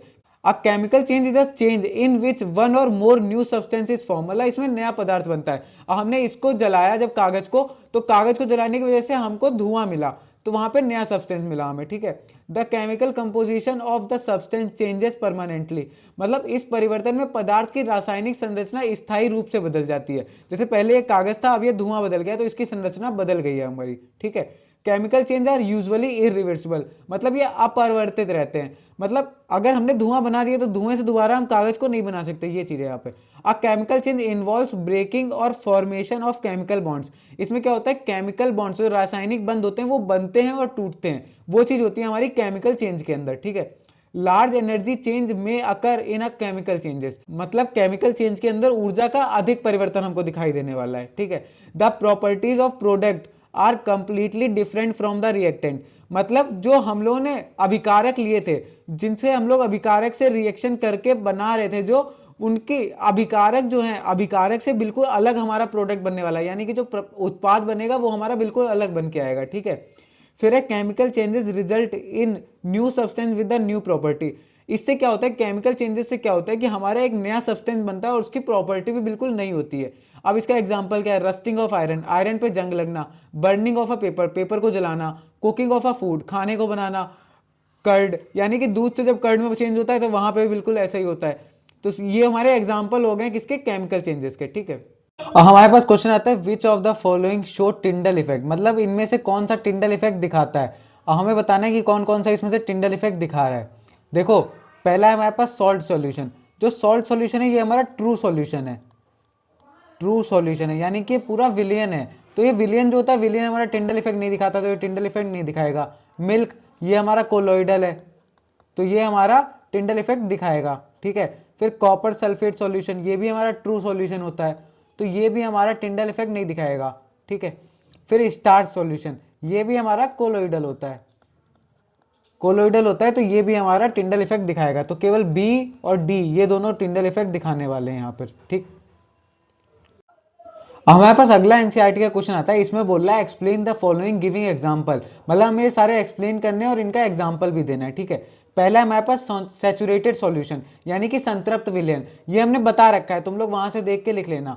प्योर सब्सटेंस, ये भी हमने बता रखा है। कोलोइडल, ये भी हमने बता रखा है। और सस्पेंशन यानी कि निलंबन, ये भी हमने बता रखा है। ये सारी चीजें हमने बता रखी है, तुम लोग वहां से उठा के यहाँ पे सारी डेफिनेशन लिखना और इनके उदाहरण भी लिखना, तो तुम लोग को याद हो जाएंगी धीरे धीरे सारी चीजें, ठीक है। और हाँ, इनके आंसर लिखना जरूर, ताकि अगर तुम लोग इनका आंसर लिखोगे तो तुम्हें सारी चीजें याद होंगी। अगर नहीं लिखोगे, तुम लोग सोचो कि बाद में कर लेंगे, तो तुम लोग ये चीजें भूल जाओगे। तो इन सबके आंसर्स को लिखना, अगर हम यहाँ पे वही चीज लिख देंगे तो तुम लोग याद नहीं करोगे उस चीज को। इस चीज को तुम लोग वहां पीछे जाके देखो कि सैचुरेटेड सॉल्यूशन क्या होता है, और फिर उसको लिखो, ठीक है। हमारे पास नेक्स्ट क्वेश्चन आता है हमारा, इसमें क्या बोल रहा है, अपने आसपास की वस्तुओं को शुद्ध पदार्थ हैं या मिश्रित पदार्थ हैं, ये वर्गीकृत करके हमें बताना है। यानी कि अगर तुम्हारे आसपास में कोई पदार्थ है, उसके बारे में तुम्हें बताना है कि शुद्ध पदार्थ है या मिश्रित पदार्थ है। तो अपने आसपास की 4-5 चीजें लेना, जैसे मान लो कुर्सी ले ली तुमने, अब कुर्सी लकड़ी से बन रही है, तो कुर्सी लकड़ी से बन रही है और प्योर सब्सटेंस नहीं है, ठीक है। फिर उसके बाद में मान लो तुमने ले लिया पानी, तो पानी तुम्हारा प्योर सब्सटेंस है। ऐसी काफी सारी चीजें लेके तुम लोग अपने आप से बता सकते हो कि कौन सी चीज शुद्ध है और कौन सी चीज मिश्रित है, ठीक है। अब देखो, अब अगला एनसीईआरटी का क्वेश्चन हमारे सामने आता है, identify the solutions among the following mixture, यानी कि हमें कुछ मिक्सचर दिए गए, मिश्रण दिए गए, हमें उनमें से बताना है कि कौन सा सॉल्यूशन और कौन सा सॉल्यूशन नहीं है। अब सबसे पहले हमारे पास सॉइल, अब देखो मिट्टी है, मिट्टी हमारा मिक्सचर होता है, ठीक है। अब मिक्सचर होता है ये, लेकिन ये कौन सा मिक्सचर होता है, ये हमारा हेट्रोजीनियस मिक्सचर होता है, हेट्रोजीनियस मिक्सचर होता है। और सॉल्यूशन क्या होता है, सॉल्यूशन हमारा होमोजीनियस मिक्सचर होता है। यानी कि जो सॉल्यूशन होता है, सॉल्यूशन होता है हमारा समांगी मिश्रण, और ये जो मिट्टी है ये हमारा क्या है, विषमांगी मिश्रण, विषमांगी मिश्रण, ठीक है। तो सॉइल जो है ये हमारा सॉल्यूशन नहीं है, यानी कि विलयन ये नहीं है, विलयन होता है सॉल्यूशन। अब सी वाटर, सी वाटर जो होता है, सी वाटर में देखो उसमें पानी में नमक मिला होता है, पानी और नमक मिला होता है, ठीक है। सी वाटर होता है थोड़ा नमकीन होता है। तो उसमें क्या है, उसमें तुम पानी को देख के कहीं पे बता सकते हो कि इसमें कुछ मिला हुआ है, उसको देख के तुम नहीं बता सकते हो, तो उसको हम लोग क्या बोलेंगे, उसको हम लोग सॉल्यूशन बोलेंगे, क्योंकि वो होमोजीनियस मिक्सचर होता है। फिर हमारा एयर आता है, एयर जो वायु है हमारी, ये भी हमारी होमोजीनियस मिक्सचर होती है। तो सी वाटर और एयर हमारा होमोजीनियस मिक्सचर हो गया। कोल यानी कि कोयला, अब जो कोयला होता है, कोयला हमारा हेट्रोजीनियस मिक्सचर होता है, तो ये हमारा होमोजीनियस नहीं है। अब सोडा वाटर, सोडा वाटर हमारा होमोजीनियस होता है। इसमें क्या होता है, इसमें पानी के अंदर हम लोग क्या डालते हैं, H2O के अंदर, H2O के अंदर CO2 पड़ी होती है, यानी कि गैस पड़ी होती है। तभी तो जब हम लोग देखो, कोल्ड ड्रिंक तुमने ली होगी, कोल्ड ड्रिंक का जैसे तुम ढक्कन खोलोगे तुम देखते हो ऊपर से गैस निकलती है। वो गैस क्यों निकलती है, क्योंकि उसके अंदर CO2 हम लोग बहुत ज्यादा प्रेशर डाल के भरते हैं, फिर वो जैसे ही ऊपर से प्रेशर हटता है तुरंत ही वो CO2 बाहर निकलने लगती है। तो लेकिन वो होता भी हमारा सोडा वाटर जो होता है, वो होता हमारा होमोजीनियस ही है, यानी कि सॉल्यूशन ही होता है। क्यों, क्योंकि उसको देख के तुम नहीं बता सकते हो कि इसके अंदर तुमने कुछ मिला रखा है, देख के उसको नहीं पता चलता है। जब तुम उसको खोलते हो तब तुम्हें पता चलता है कि उसके अंदर कुछ मिला हुआ है, लेकिन देख के तुम ऐसे नहीं बता सकते हो कि उसके अंदर कुछ मिला हुआ है, ठीक है। अब देखो, अब अगला क्वेश्चन क्या आता है, अगला क्वेश्चन हमसे कह रहा है कि how would you confirm that a colourless liquid given to you is pure water. अब वो प्योर वाटर है, तुम कैसे बताओगे, मतलब तुम्हें रंगहीन एक पानी दिया गया है, रंगहीन एक लिक्विड दिया गया है, अब तुम उसे बताना है तुम्हें कि प्योर वाटर है ये तुम्हारा, तुम कैसे बताओगे। देखो, प्योर वाटर जानने का मतलब क्या होता है, प्योर वाटर का जो बॉइलिंग पॉइंट होगा वो होता है हमारा 100 डिग्री सेल्सियस। जो बॉइलिंग पॉइंट होगा यानी कि जो क्वथनांक होगा वो हमारा होगा 100 डिग्री सेल्सियस। और जो इसका हिमांक होगा यानी कि जो इसका फ्रीजिंग पॉइंट होगा वो हमारा क्या होगा, वो हमारा होगा 0 डिग्री सेल्सियस। तो यही चीजें, दोनों चीजें हम लोग ट्राई करके देखेंगे कि बॉइलिंग पॉइंट जो उसका होगा वो 100 डिग्री सेल्सियस होना चाहिए, मतलब 100 डिग्री सेल्सियस पे वो सारा का सारा पानी उड़ जाना चाहिए, भाप बन जाना चाहिए, और सारे 0 डिग्री सेल्सियस पे वो सारा का सारा पानी बर्फ बन जाना चाहिए। तो ये दोनों चीजें अगर हो जाएंगी तो वो पानी हमारा प्योर होगा। अगर ये दोनों चीजें नहीं हो रही हैं तो वो पानी हमारा प्योर नहीं है। वही दोनों चीजें हमने यहाँ पे देखी हैं। पहला हमें बोल रहा है उबलांक परीक्षण, इसको हम लोग ये भी बोल सकते हैं क्वथनांक परीक्षण, क्वथनांक परीक्षण, ठीक है। अगर वो 100 डिग्री सेल्सियस पे ही उबलता है तो वो हमारा शुद्ध पानी होगा, वरना वो शुद्ध जल नहीं होगा, ठीक है। फिर हिमांक का परीक्षण देखेंगे हम लोग कि 0 डिग्री सेल्सियस पे जाके देखेंगे, अगर वो 0 डिग्री सेल्सियस पे जम जाएगा तो वो हमारा शुद्ध जल होगा, वरना वो शुद्ध जल नहीं होगा। अगर ये दोनों चीजें हो रही होंगी तभी वो हमारा शुद्ध जल होगा, वरना वो शुद्ध जल नहीं होगा हमारा, ठीक है।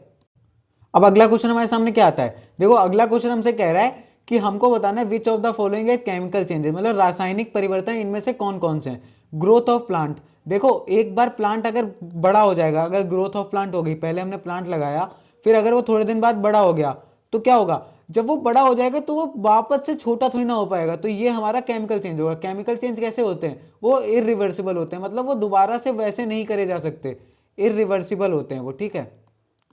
अब वो इरिवर्सिबल होते हैं तो मतलब है कि वो अगर एक बार बड़े हो गए, मतलब एक बार उनको हमने कर दिया, जैसे मान लो यहां पर कोई चीज थी ए, उससे हमने बी बना दिया, तो हम वापस बी से ए नहीं बना सकते, तो उनको कहते हैं हम लोग इरिवर्सिबल, ठीक है। तो यहाँ पे ग्रोथ ऑफ प्लांट जो है वो इरिवर्सिबल है, उसको वापस से हम लोग छोटा नहीं कर सकते। रस्टिंग ऑफ आयरन, मतलब कोई चीज अगर किसी पे जंग लग रही है, लोहे पे अगर जंग लग रही है तो उसको भी हम लोग वापस से सही नहीं कर सकते, तो उसको भी हम लोग बोलते हैं केमिकल चेंज। फिर अगला है हमारे पास mixing of iron filings and sand. अब देखो, कोई आयरन की चीज है उसको और सैंड यानी कि मिट्टी को तुम लोग मिला रहे हो आपस में, तो इसको तुम लोग अलग अलग भी कर सकते हो, तो ये हमारा क्या होगा, फिजिकल चेंज होगा, ठीक है। ये हमारा फिजिकल चेंज होने वाला है, तो ये हमारा केमिकल चेंज नहीं होगा। Cooking of food, cooking of food हमारा केमिकल चेंज होगा। अब अगला है हमारे पास डाइजेशन ऑफ फूड, यानी कि खाने का पचना। अब जो खाने का पचना होगा वो भी हम लोग वापस नहीं ला सकते, ऐसा थोड़ी ना कर देंगे कि खाना हमने खाया फिर वैसे ही हम लोग खाना वापस निकाल दे, वो चीज नहीं कर सकते ना, तो वो भी हमारा क्या होगा, केमिकल चेंज होगा। फ्रीजिंग ऑफ वाटर, ये हमारा फिजिकल चेंज होगा। क्यों, अगर कोई वाटर को हम लोग फ्रीज कर रहे हैं तो उसको गर्म करके दोबारा से पिघला सकते हैं, तो ये हमारा केमिकल चेंज नहीं होगा। अब अगला है हमारा बर्निंग ऑफ अ कैंडल, मतलब कोई कैंडल को अगर हम जला रहे हैं, अब देखो तुम्हारे पास कोई कैंडल है, तुमने उस कैंडल को जलाया, अब उस कैंडल को जलाने के बाद में क्या होगा, देखो उस कैंडल को जब तुम जला दोगे वो पिघल जाएगी, ठीक है। लेकिन वो जो पिघली हुई मोम है हमारे पास, उस मोम से तुम अगर चाहो कि वापस से वैसी कैंडल बना दो तो नहीं बनेगी। क्यों नहीं बनेगी? क्योंकि काफी सारी तुम्हारी चीजें वहां पे जल के हवा में उड़ गई हैं। ठीक है, काफी सारी चीजें जल के उसमें से हवा में उड़ जाती है, जैसे उसके अंदर जो धागा लगा होता है वो भी जल के हमारा हवा में उड़ जाता है, और काफी मोम भी हमारी जल के हवा में उड़ जाती है। तो उसको हम लोग बोलते हैं कि बर्निंग ऑफ जो कैंडल है वो हमारा केमिकल चेंज होता है। ठीक, केमिकल चेंज होता है वो हमारा। तो ये growth of plant, rusting of iron, cooking of food, digestion of food और बर्निंग ऑफ कैंडल, ये हमारा क्या है? केमिकल चेंज है। अब अगला क्वेश्चन हमारे सामने आता है कि जो सोल होता है हमारा, जो सॉल्यूशन होता है और जो सस्पेंशन होता है, इन तीनों के बीच में क्या क्या अंतर है ये हमें बताने हैं। अब सॉल्यूशन क्या होता है? देखो, सॉल्यूशन हमने जाना कि सॉल्यूशन हमारा एक होमोजीनियस मिक्सचर है। होमोजीनियस मिक्सचर यानी कि एक प्रकार का समांगी मिश्रण है। ठीक है, पहला तो हमारा ये हो गया।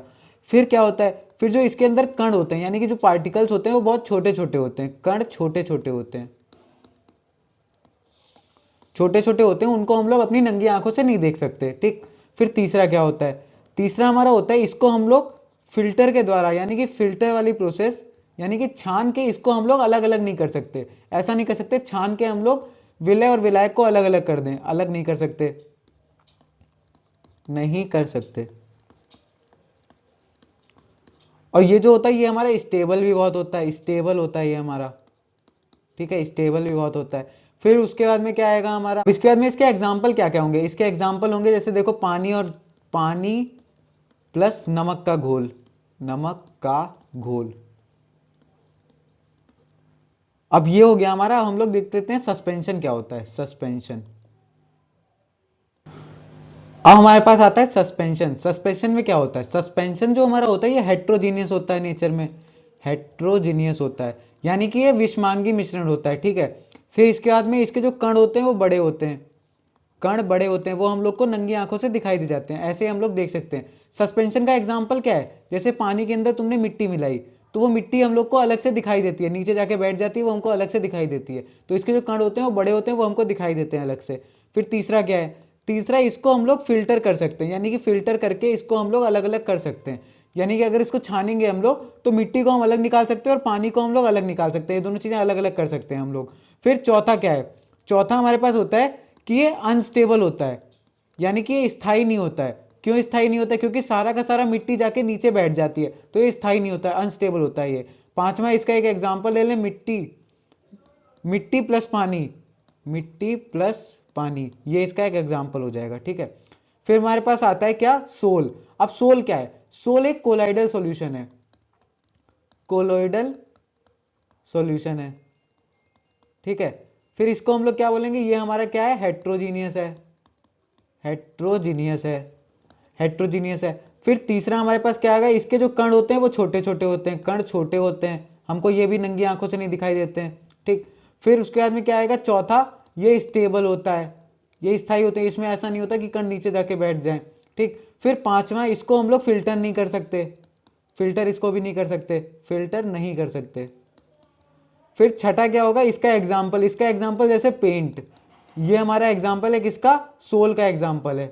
ठीक, अब जो सोल सोल है, सोल एग्जाम्पल किसका है? सोल कोलोइडल का एग्जाम्पल, लेकिन कोलोइडल का कौन सा वाला एग्जाम्पल? जिसमें सॉलिड जो होता है हमारा वो द्रव में घुला होता है, यानी कि सॉलिड हमारा लिक्विड में घुला हुआ है, वो वाला एग्जाम्पल है हमारा सोल। ठीक है, अब यहां पे हमारे पास है question, classify the following is chemical change and physical change. ये हमको बताना है कि कौन सा केमिकल चेंज है और कौन सा फिजिकल चेंज है। ये होमवर्क की तरह तुम लोग देख लो, इसको देख लेना कौन सा तुम्हें केमिकल चेंज लग रहा है और कौन सा तुम्हें फिजिकल चेंज लग रहा है। ठीक है, अब इसके बाद में classify the following into elements, compounds and mixture. अब ये सोडियम है, सोडियम होता है Na, ये हमारा एलिमेंट होता है। ठीक है, यानी कि तत्व होता है ये हमारा। फिर है सॉइल, मिट्टी, मिट्टी क्या होता है? मिट्टी हमारी मिक्सचर होती है। फिर शुगर सॉल्यूशन, ये भी हमारा मिक्सचर होता है। फिर सिल्वर, सिल्वर क्या होती है? Ag, ये हमारी क्या होती है? ये भी हमारी एलिमेंट होती है, यानी कि तत्व होता है। ठीक, कैल्शियम कार्बोनेट CaCO3, ये हमारा क्या होता है? कंपाउंड, कंपाउंड होता है ये हमारा। फिर है हमारे पास टिन, टिन भी हमारा एक प्रकार का एलिमेंट है, तत्व है। सिलिकॉन Si, ये भी हमारा तत्व होता है। ठीक है, फिर है हमारे पास कोल, यानी कि कोयला, कोयला क्या होता है? ये भी हमारा मिक्सचर है, मिक्सचर यानी कि मिश्रण है एक प्रकार का। एयर, ये भी हमारा मिक्सचर है। सोप ये भी हमारा मिक्सचर है, कोलोइडल मिक्सचर आता है ये। फिर मीथेन, मीथेन का फॉर्मूला होता है CH4, ये हमारा जो है ये हमारा क्या है, ये हमारा कंपाउंड है, ठीक। फिर आता है carbon dioxide, carbon dioxide CO2, CO2 क्या होता है हमारा, ये भी कंपाउंड है। फिर है ब्लड, ब्लड क्या है, ब्लड हमारा मिक्सचर होता है, ठीक है। अब हमारे पास क्वेश्चन है which does not show Tyndall effect, Tyndall effect कौन कौन नहीं दिखाता है, ठीक है। अब इसमें देखो मिल्क, मिल्क जो है ये हमारा टिंडल इफेक्ट दिखाता है, और जो फॉग है, कोहरा, ये भी हमारा टिंडल इफेक्ट दिखाता है। सॉल्ट सॉल्यूशन ये टिंडल इफेक्ट नहीं दिखाता है, और धुआं ये टिंडल इफेक्ट दिखाता है। हमारा क्वेश्चन क्या था, not, not shows Tyndall effect, Tyndall effect नहीं दिखाने वाला क्या है, सॉल्ट सॉल्यूशन, ये हमारा आंसर हो जाएगा। हमारे पास अगला क्वेश्चन आता है, इसमें लिखा है असर्शन रीजन टाइप का है, मतलब इसमें एक चीज दी जाएगी, असर्शन एक दिया जाएगा, फिर उसका एक रीजन दिया जाएगा। अगर ये दोनों चीजें सही हैं तो हमें बतानी है वहां पे। मिल्क शोज टिंडल इफेक्ट, ये तो सही चीज लिखी है, मिल्क हमारा टिंडल इफेक्ट दिखाता है। क्यों दिखाता है मिल्क टिंडल इफेक्ट, क्योंकि वो हमारा कोलोइडल होता है। अब वही चीज यहाँ पे लिखी है रीजन में कि मिल्क इज अ कोलोइडल, मतलब मिल्क एक कोलोइडल है, सही चीज लिखी है ये भी। तो जो हमारा असर्शन है उसी का हमारे सामने रीजन भी लिखा हुआ है, तो दोनों चीजें सही हैं। पहला ऑप्शन क्या है, both A and R are true and R is the correct explanation of A, ये सही चीज है, मतलब ए वाला हमारा आंसर है। तो आंसर क्या है हमारा, ए आंसर है, ठीक। हमारे पास एक क्वेश्चन दिया गया, to make a saturated solution, एक सैचुरेटेड सॉल्यूशन हम बना रहे हैं, उसमें 36 ग्राम सोडियम क्लोराइड हमने लिया है, उसको डिसॉल्व किया 100 ग्राम वाटर में इस टेम्परेचर पे। तो हमें बताना है इस टेम्परेचर पे इसकी कंसंट्रेशन क्या होगी। तो कंसंट्रेशन इसकी हम लोग कैसे बताएंगे, मास बाय परसेंटेज, ये वाला फॉर्मूला हमारा लग जाएगा। अब ये फॉर्मूला क्या होता है, मास ऑफ सॉल्यूशन, देखो फॉर्मूले में होता है मास ऑफ सॉल्यूट, यहां पे गलत चीज लिखी हुई है। फॉर्मूला क्या होता है, mass of solute, solute divide by mass of solution, mass of solution into 100, ये होता है हमारा फॉर्मूला। अब मास ऑफ सॉल्यूट हमें क्या दिया गया, 36। मास ऑफ सॉल्यूशन हमारा क्या दिया गया, देखो सॉल्यूशन का मास नहीं दिया गया, यहां पे हमें सॉल्वेंट का मास दिया गया वाटर का, तो सॉल्यूशन का मास क्या हो जाएगा, सॉल्यूट सॉल्वेंट का मास प्लस सॉल्यूट का मास, मतलब 100 प्लस 36, ये हो जाएगा सॉल्यूशन का मास 136, 136, ये हो जाएगा हमारा सॉल्यूट का मास इंटू 100, ये हमारा हो जाएगा सॉल्यूशन। आंसर तुम लोग निकाल लेना खुद।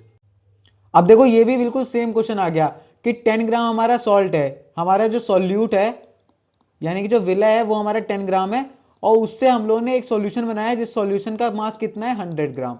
हमें इसकी कंसंट्रेशन बतानी है। तो मास बाय परसेंटेज वाली कंसंट्रेशन क्या होती है, mass of solute, mass of solute divide by mass of solution into 100।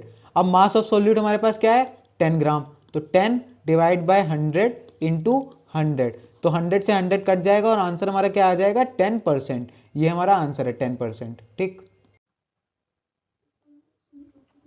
अब देखो अगला क्वेश्चन हमारे सामने क्या आता है, इसमें बोल रहा है Pragya tested the solubility of 3 different substances at different temperatures and collected the data. मतलब प्रज्ञा ने क्या किया, उसने सॉल्युबिलिटी चेक करी 3 डिफरेंट सब्सटेंस की और उससे एक डेटा कलेक्ट किया, वो डेटा हम लोग को ये टेबल में दिया गया है। Results are given in the following table as grams of the substance.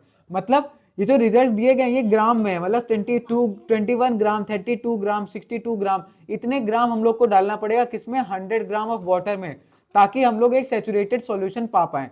मतलब क्या है, देखो मतलब ये है कि अगर हमें बोला गया 283 केल्विन पे हमें देखना है पोटेशियम नाइट्रेट का, तो हमें पोटेशियम नाइट्रेट का 21 ग्राम अगर हम डालेंगे, तो 21 ग्राम अगर हम डालेंगे 100 ग्राम ऑफ वाटर में, तो हमारा क्या होगा, वो सैचुरेटेड सॉल्यूशन बन जाएगा।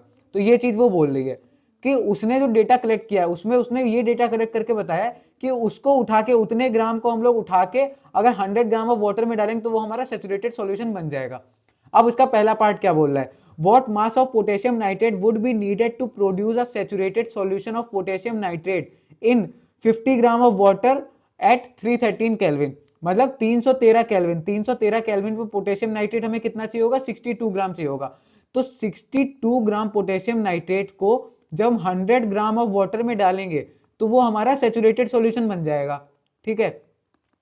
अब यहाँ पे क्या बोल रहा है, इसने बोला है कि पानी हम ले रहे हैं 50 ग्राम ही, 100 ग्राम हम लोग नहीं ले रहे हैं, हम लोग केवल 50 ग्राम पानी ले रहे हैं। तो हम क्या कर सकते हैं, दोनों को दोनों तरफ से आधा आधा कर दो, इसको भी आधा कर दो, इसको भी आधा कर दो, तो 31 ग्राम हम लोग को चाहिए होगा पोटेशियम नाइट्रेट 50 ग्राम पानी में डालने के लिए। सिंपली आंसर आ गया हमारा। अगर तुम्हें सॉल्व करके दिखाना है तो कैसे दिखाओगे कि 100 ग्राम ऑफ वाटर जो है हमें उसको उसके अंदर सेचुरेट करने के लिए उसको हमें 62 ग्राम पोटेशियम नाइट्रेट चाहिए था।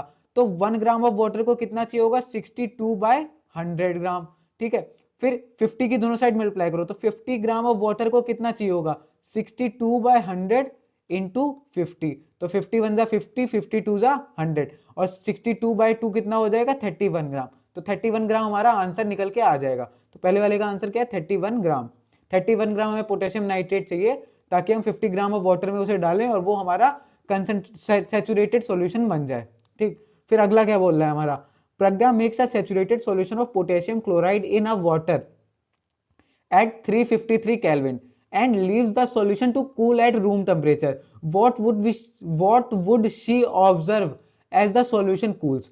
मतलब बोल रहा है कि प्रज्ञा ने एक सैचुरेटेड सॉल्यूशन बनाया 353 केल्विन पे पोटेशियम क्लोराइड का। फिर उसने क्या किया, उसको रूम टेम्परेचर पे छोड़ दिया, कूल होने के लिए छोड़ दिया रूम टेम्परेचर पे। फिर वो कूल होने के बाद में वो क्या ऑब्जर्व करेगी ये बता रहा है वहां पे। अब देखो, अब कितने टेम्परेचर पे उसने बनाया 353 केल्विन पे। 353 केल्विन पे पोटेशियम क्लोराइड हमें कितने चाहिए होगा 54 ग्राम। तो 54 ग्राम उसने पानी में डाला, 100 ग्राम ऑफ वाटर में डाला, तो उसका क्या सैचुरेटेड सॉल्यूशन बन गया। ठीक है, अब उसने जब रूम पे उसको छोड़ दिया तो रूम पे छोड़ने में क्या हुआ, वो कूल हुआ। तो कूल होने की वजह से क्या होगा, अब देखो हमने बताया था तुम्हें कि जब कूल होता है तो कूल होने से क्या होता है, सॉल्युबिलिटी हमारी डिक्रीज करती है। सॉल्युबिलिटी डिक्रीज करेगी तो क्या होगा, डिक्रीज करने से क्या होगा, जो हमारा सॉल्यूट था, सॉल्यूट हमारा जमने लगेगा, सॉल्यूट हमारा जम के वो अलग हटने लगेगा। तो वही चीज वो ऑब्जर्व करेगी आके, जब वो हमारा कूल हो जाएगा तो कूल होने के बाद वो वही चीज ऑब्जर्व करेगी कि जो हमारा सॉल्यूट था, सॉल्यूट हमारा कूल होके अलग हटने लगा है। ठीक है, अब देखो अगला क्या बोल रहा है, find the solubility of each salt at 293 kelvin. हमें 293 केल्विन पे सबकी सॉल्युबिलिटी चेक करनी है, फिर बताना है इनको कि कौन सी हाईएस्ट सॉल्युबिलिटी हमको दे रहा है इस टेम्परेचर पे। अब देखो ये वाली चीज तुम लोग अपने आप ट्राई कर सकते हो कि सॉल्युबिलिटी कैसे ट्राई चेक की जाएगी, कि उसका कितना, हम लोग को कितने ग्राम उसका चाहिए 100 ग्राम ऑफ वाटर में डालने के लिए ताकि वो हमारा सेचुरेटेड हो जाए, तो उसको हम लोग बोलेंगे सॉल्युबिलिटी। तो वही चीज यहाँ पे चेक करो, यहाँ पे क्या बोल रहा है, सारे सॉल्ट के लिए हमें चेक करना है, सारे सॉल्ट के लिए चेक करना है 293 केल्विन पे। तो 293 केल्विन पे हम लोग देख रहे हैं, हमें पोटेशियम नाइट्रेट का चाहिए होगा 32 ग्राम, सोडियम क्लोराइड का चाहिए होगा 36 ग्राम, पोटेशियम क्लोराइड का चाहिए होगा 35 ग्राम, और अमोनियम अमोनियम क्लोराइड का हमें कितना चाहिए होगा 37 ग्राम। तो यहाँ पे सबसे ज्यादा हमें किसका चाहिए, हमें सबसे ज्यादा चाहिए अमोनियम क्लोराइड का। तो सबसे ज्यादा सॉल्युबिलिटी हमारी किसकी होगी, अमोनियम क्लोराइड की, वही चीज यहाँ पे आ जाएगी हमारी। फिर बोल रहा है what is the effect of change of temperature on the solubility of a salt. अब सॉल्ट की सॉल्युबिलिटी पे क्या इफेक्ट पड़ेगा टेम्परेचर का चेंज करने पे। अगर हम लोग टेम्परेचर को कम कर देंगे तो हमारी सॉल्युबिलिटी क्या होगी, वो भी कम हो जाएगी। फिर अगर हम लोग टेम्परेचर को बढ़ा देंगे तो हमारी सॉल्युबिलिटी क्या होगी, वो भी बढ़ जाएगी। ये हमारा इफेक्ट पड़ने वाला है। अब देखो नेक्स्ट पेज पे इन चारों के सॉल्यूशन तुम लोग को अच्छे से मिल जाएंगे। अब देखो इस स्लाइड पे उसी के सारे सॉल्यूशन लिखे हुए हैं। अब पहला वाला था जो हमारा, उसका क्या आ रहा था, हमारा 31 ग्राम आ रहा था पोटेशियम नाइट्रेट का, वो भी हमारा यही सही आंसर आया। फिर अगला क्या था, अगला हमारा था कि क्रिस्टलाइज हो जाएगा, मतलब वो जम के अलग हट जाएगा। क्यों जम के अलग हट जाएगा, रीजन था हमारा solubility of potassium chloride decreases on cooling. जब हम लोग कूल करेंगे तो उसकी जो सोलिबिलिटी होगी वो डिक्रीज कर जाएगी, इसलिए वो जो डिजोल्व सॉल्ट होगा, एक्स्ट्रा डिजोल्व सॉल्ट, वो सेपरेट हो जाएगा हमारा क्रिस्टल्स की फॉर्म में, मतलब वो अलग हट जाएगा।